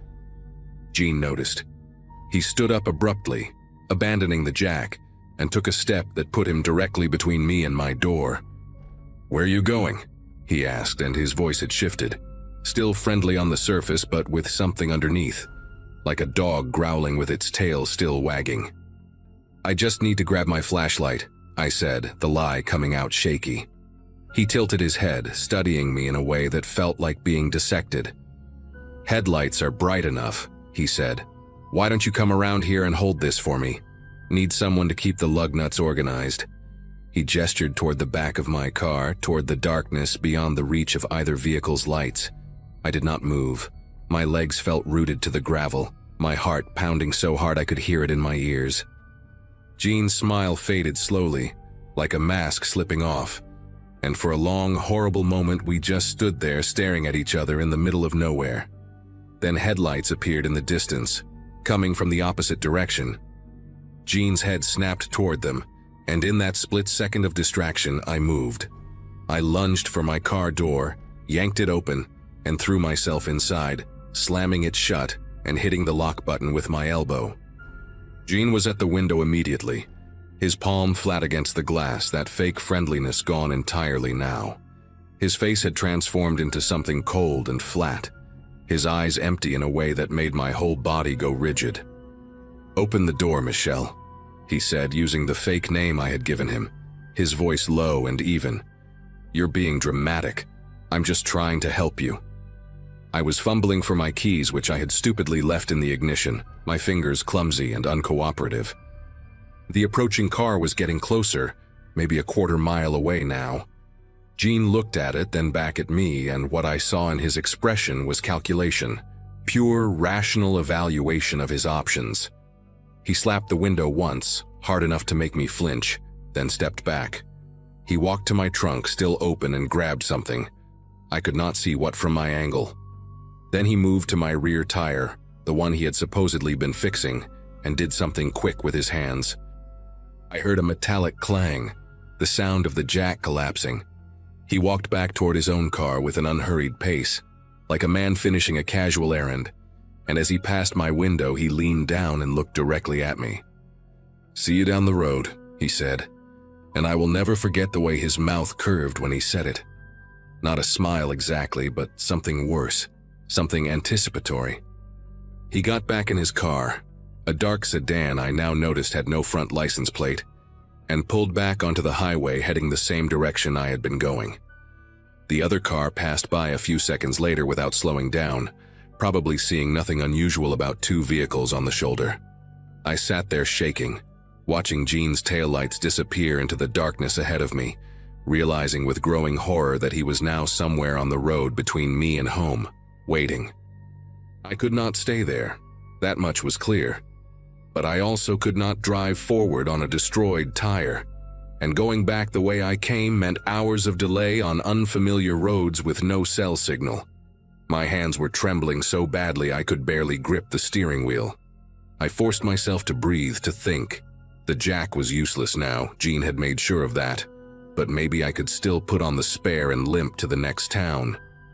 I sat in the car for another 5 minutes, watching for any sign of his headlights returning, before I worked up the courage to step back outside. The cold hit me like a slap. I moved fast, grabbing the lug wrench and crouching by the ruined tire. Jean had loosened the lug nuts but never actually removed them, and the jack lay crumpled on its side like he had kicked it. I tried to make it work anyway, pumping the lever with desperate energy, but the thing was bent beyond function. That was when I noticed something that made my stomach turn to ice. The flat tire had not blown out from road damage or wear. There was a clean slit in the sidewall, about 3 inches long. Deliberate. Surgical. He had done this to me, probably at the last gas station where I had stopped, while I was inside paying for coffee. The realization hit me in waves. He had been following me for miles, maybe since Raleigh, waiting for me to pull over, waiting for the tire he had slashed to finally give out. This was not a chance encounter. This was a hunt, and I was the target. I abandoned the tire and got back in my car, locking the doors again, my mind racing through options. I could try driving on the rim, but that would be slow and loud, and Jean would hear me coming from a mile away. I could wait for another car to pass, but the last one had not even slowed down, and who knew when the next would come. Then I remembered something. About 2 miles back, I had passed a small gravel turnoff with a metal gate and what looked like a farmhouse in the distance. Lights had been on. Someone was home. It was risky, walking 2 miles alone in the dark on a road where a predator might be circling back, but staying here felt like sitting in a trap waiting to be sprung. I grabbed my phone, useless as it was, and the small canister of pepper spray I kept in my glove compartment. Then I turned off my headlights, plunging myself into complete darkness, and slipped out of the car as quietly as I could. Walking along the edge of that highway was the longest 20 minutes of my life. I stayed off the pavement, moving through the rough grass and gravel on the shoulder, my eyes slowly adjusting to the darkness until I could make out the faint shapes of trees and fence posts. Every sound made me want to scream. The rustle of wind through dead leaves, the distant call of some night bird, the crunch of my own footsteps that seemed impossibly loud. Twice I saw headlights in the distance and threw myself flat into the ditch beside the road, pressing my face into cold mud and dead weeds, my heart slamming against my ribs. The first car passed without incident, heading the opposite direction. The second one came from behind me, moving slowly, and I recognized the shape of it even before I could make out details. The dark sedan with no front plate. Jean was circling back. I lay there in the ditch, not breathing, as his headlights swept over the spot where I had been walking seconds before. He was going maybe 10 miles an hour, searching. I could hear the low rumble of his engine as he crept past, and I squeezed the pepper spray so tight I thought it might crack in my grip. He continued on toward my abandoned car, and I did not wait to see what he would do when he found it empty. I ran. Not on the road, but through the fields beside it, stumbling over uneven ground, tripping on roots and rocks I could not see. The farmhouse appeared as a faint yellow glow in the distance, and I fixed my eyes on it like a lighthouse. My lungs burned and my legs ached, but I did not stop, not even when I heard a car engine revving somewhere behind me, not even when I tore my jacket on a barbed wire fence I barely saw in time to climb instead of run into. I reached the farmhouse porch and pounded on the door with both fists, gasping, probably looking absolutely insane. An older man answered, maybe 65, wearing a flannel robe and an expression of total bewilderment. I told him someone was following me, that I needed to call 911, and something in my face must have convinced him, because he pulled me inside without a single question and locked the door behind me. His wife appeared from the kitchen holding a phone, already dialing. Through the window I saw headlights slow down on the main road near the gravel turnoff, pause for a long moment, and then accelerate away into the night.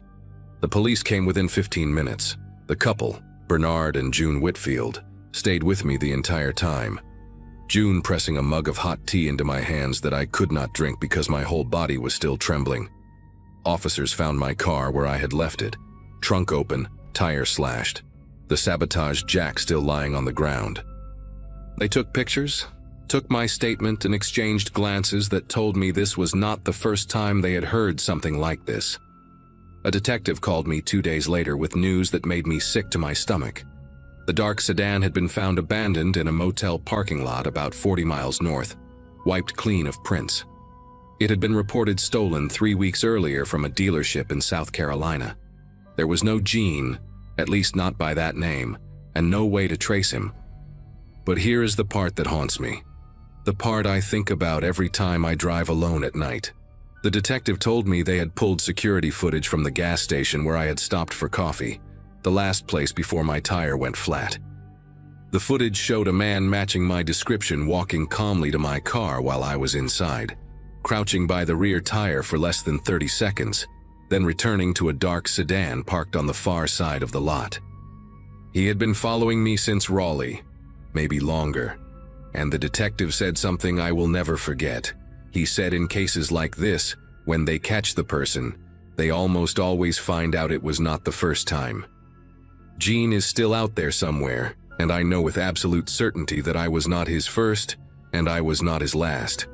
I just happened to be the one who got away.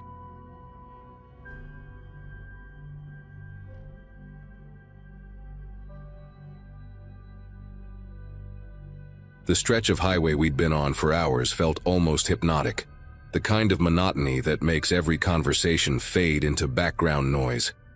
I was driving my old sedan because it handled long trips better than either of my friends' cars, and we were trying to make it across 3 states in one weekend to visit another buddy who'd moved away. The sun had dipped low enough that the sky looked bruised, that in-between color where everything feels a little out of sync.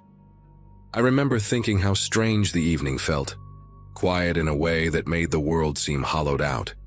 When the detour sign appeared up ahead, bright orange and angled slightly toward the shoulder, it didn't look suspicious at first.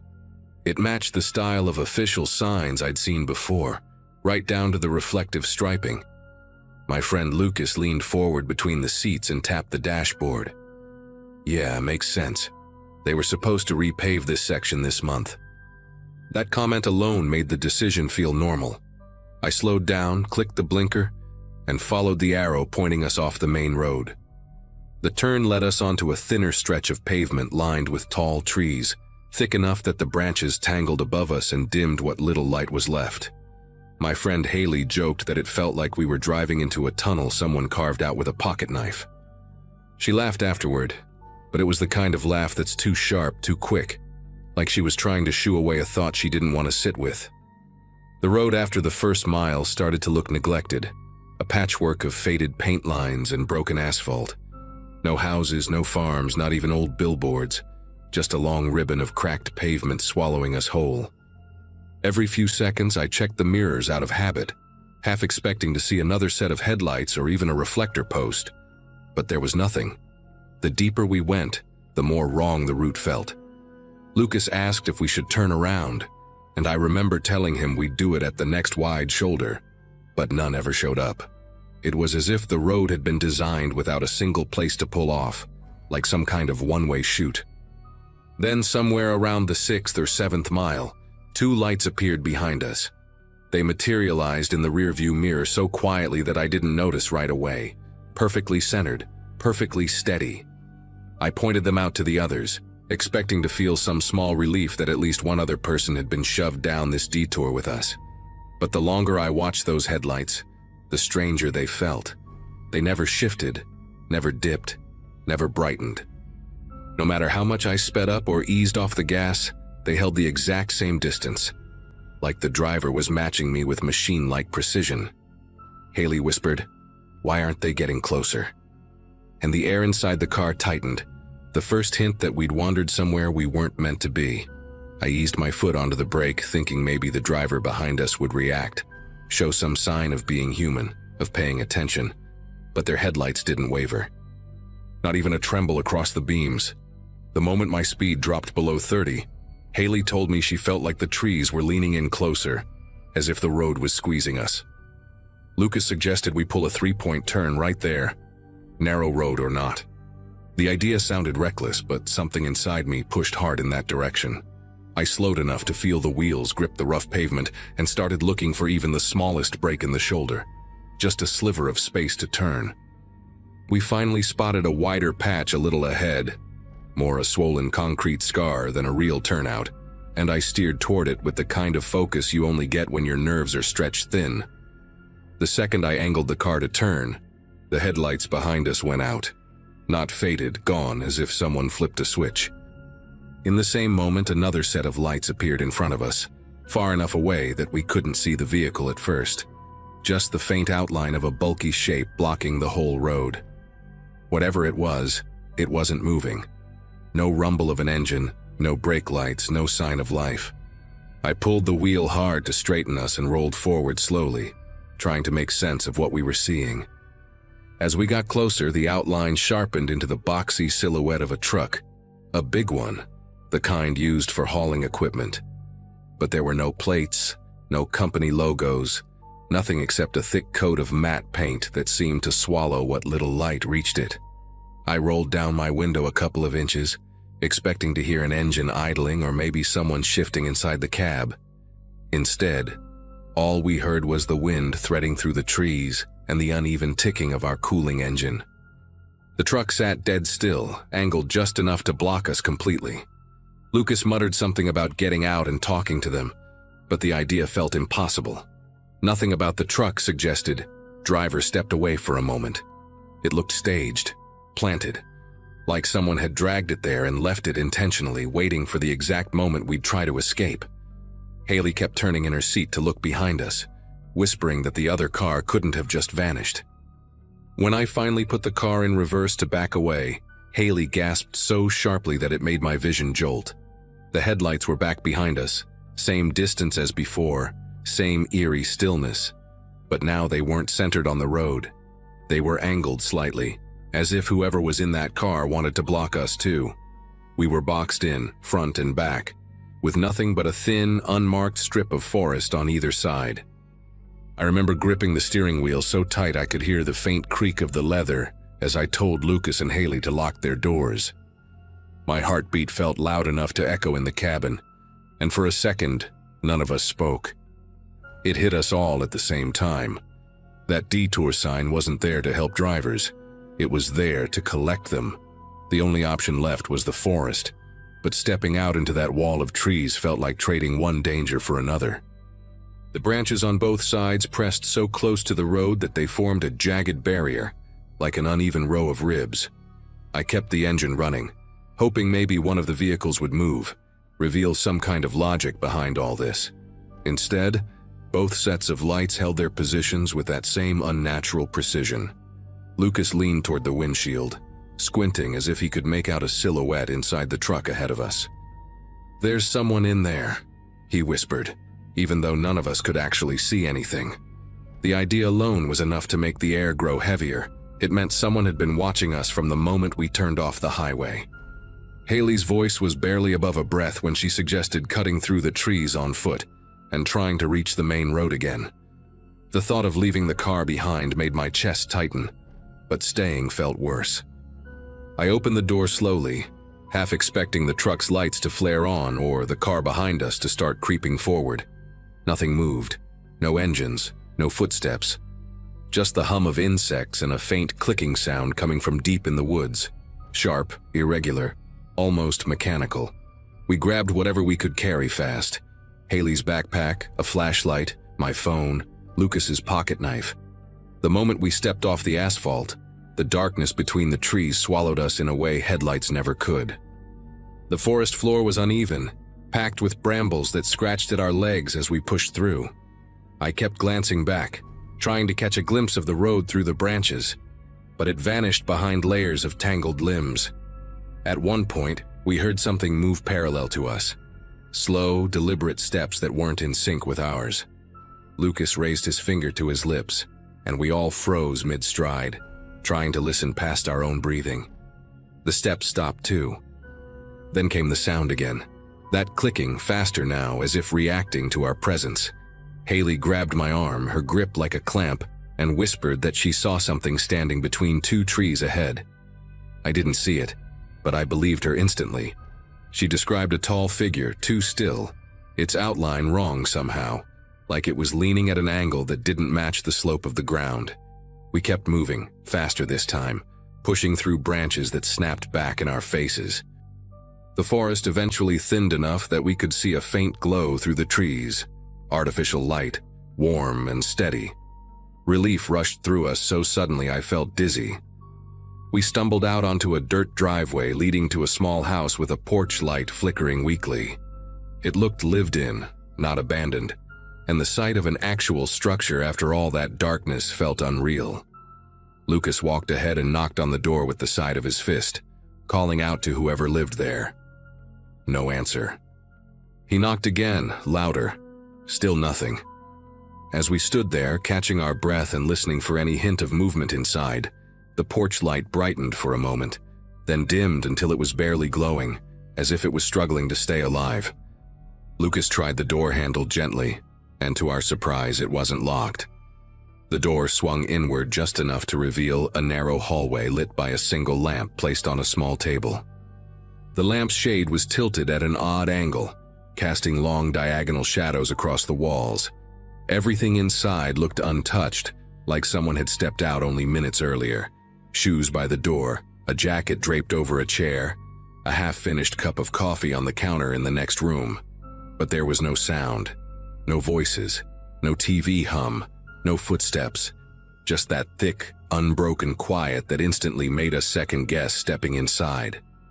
Haley whispered that it felt wrong to just barge in, but the woods behind us felt worse. We crossed the threshold together. The deeper we walked, the clearer it became that whoever lived there had left in a hurry. A drawer in the living room sat open, its contents scattered across the rug. A phone charger dangled halfway out of the wall, the outlet plate slightly cracked as if it had been yanked at an angle. On the kitchen table, a folded map lay open to a page marked with several circles made in red ink. When I pulled it closer, I saw that one of the circles matched the area we had driven into, the exact spot where the fake detour had led us. More circles spread outward in jagged, uneven loops, each marking other lonely patches of roads and forest routes. It looked like someone had been tracking incidents, or maybe planning them. A low vibration came from the hallway behind us, a deep rumble that made the floorboards tremble under our feet. Lucas stepped back toward the front window and peeked outside. His breath caught sharply as he told us the truck and the other car were now parked at the end of the driveway, side by side. Their lights were off, but their shapes were unmistakable. They hadn't followed us through the woods. There was no way. But they were here now, positioned as if they'd been waiting the whole time. I moved closer to the window, and that's when I saw movement near the tree line. Several figures, tall and rigid, standing between the branches. Their outlines were faint, almost blending with the shadows, but their heads were turned toward the house. Watching, waiting, we didn't stay long after that. Didn't stay long. The three of us bolted out the back door, sprinted across an open field behind the house, and didn't stop until we reached a service road with enough light to see the cracked pavement beneath our feet. A passing driver finally stopped when we flagged him down, and he drove us straight to the nearest town. We tried reporting what happened, but the sheriff's office brushed it off as kids messing around with fake signs. No investigation, no acknowledgement of the vehicles or the figures in the woods. A week later, when we went back with another friend during daylight, the detour sign was gone. The back road was sealed off with fresh gravel, and the house we'd found was boarded up like it had been abandoned for years. I don't know who set that trap or why, but I know we weren't the first ones they funneled in there, and I'm terrified to think we might not have been the last.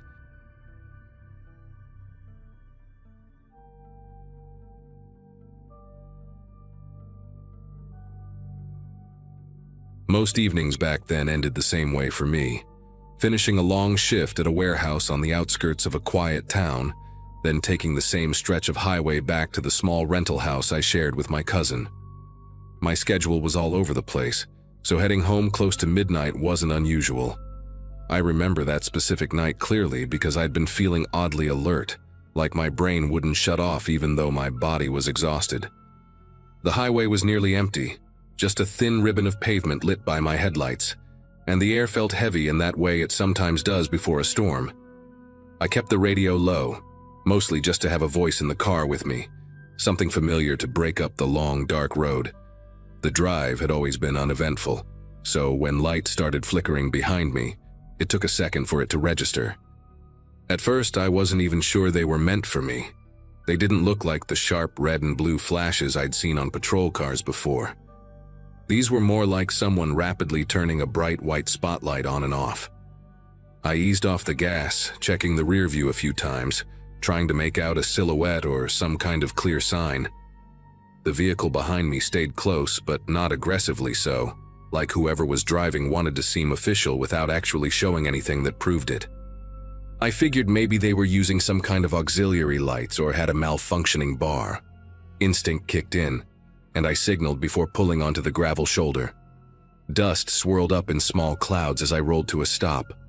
My heart wasn't racing yet, but there was this slow, creeping tension in my chest, the kind that builds before your mind can explain why. The other vehicle stopped a few feet behind me, and for a moment, everything was silent, except for the faint hum of my engine. I kept both hands on the wheel out of habit, watching the side mirror. A figure stepped out, someone tall wearing a reflective vest that caught the headlights in sharp flashes, almost too bright to look at directly.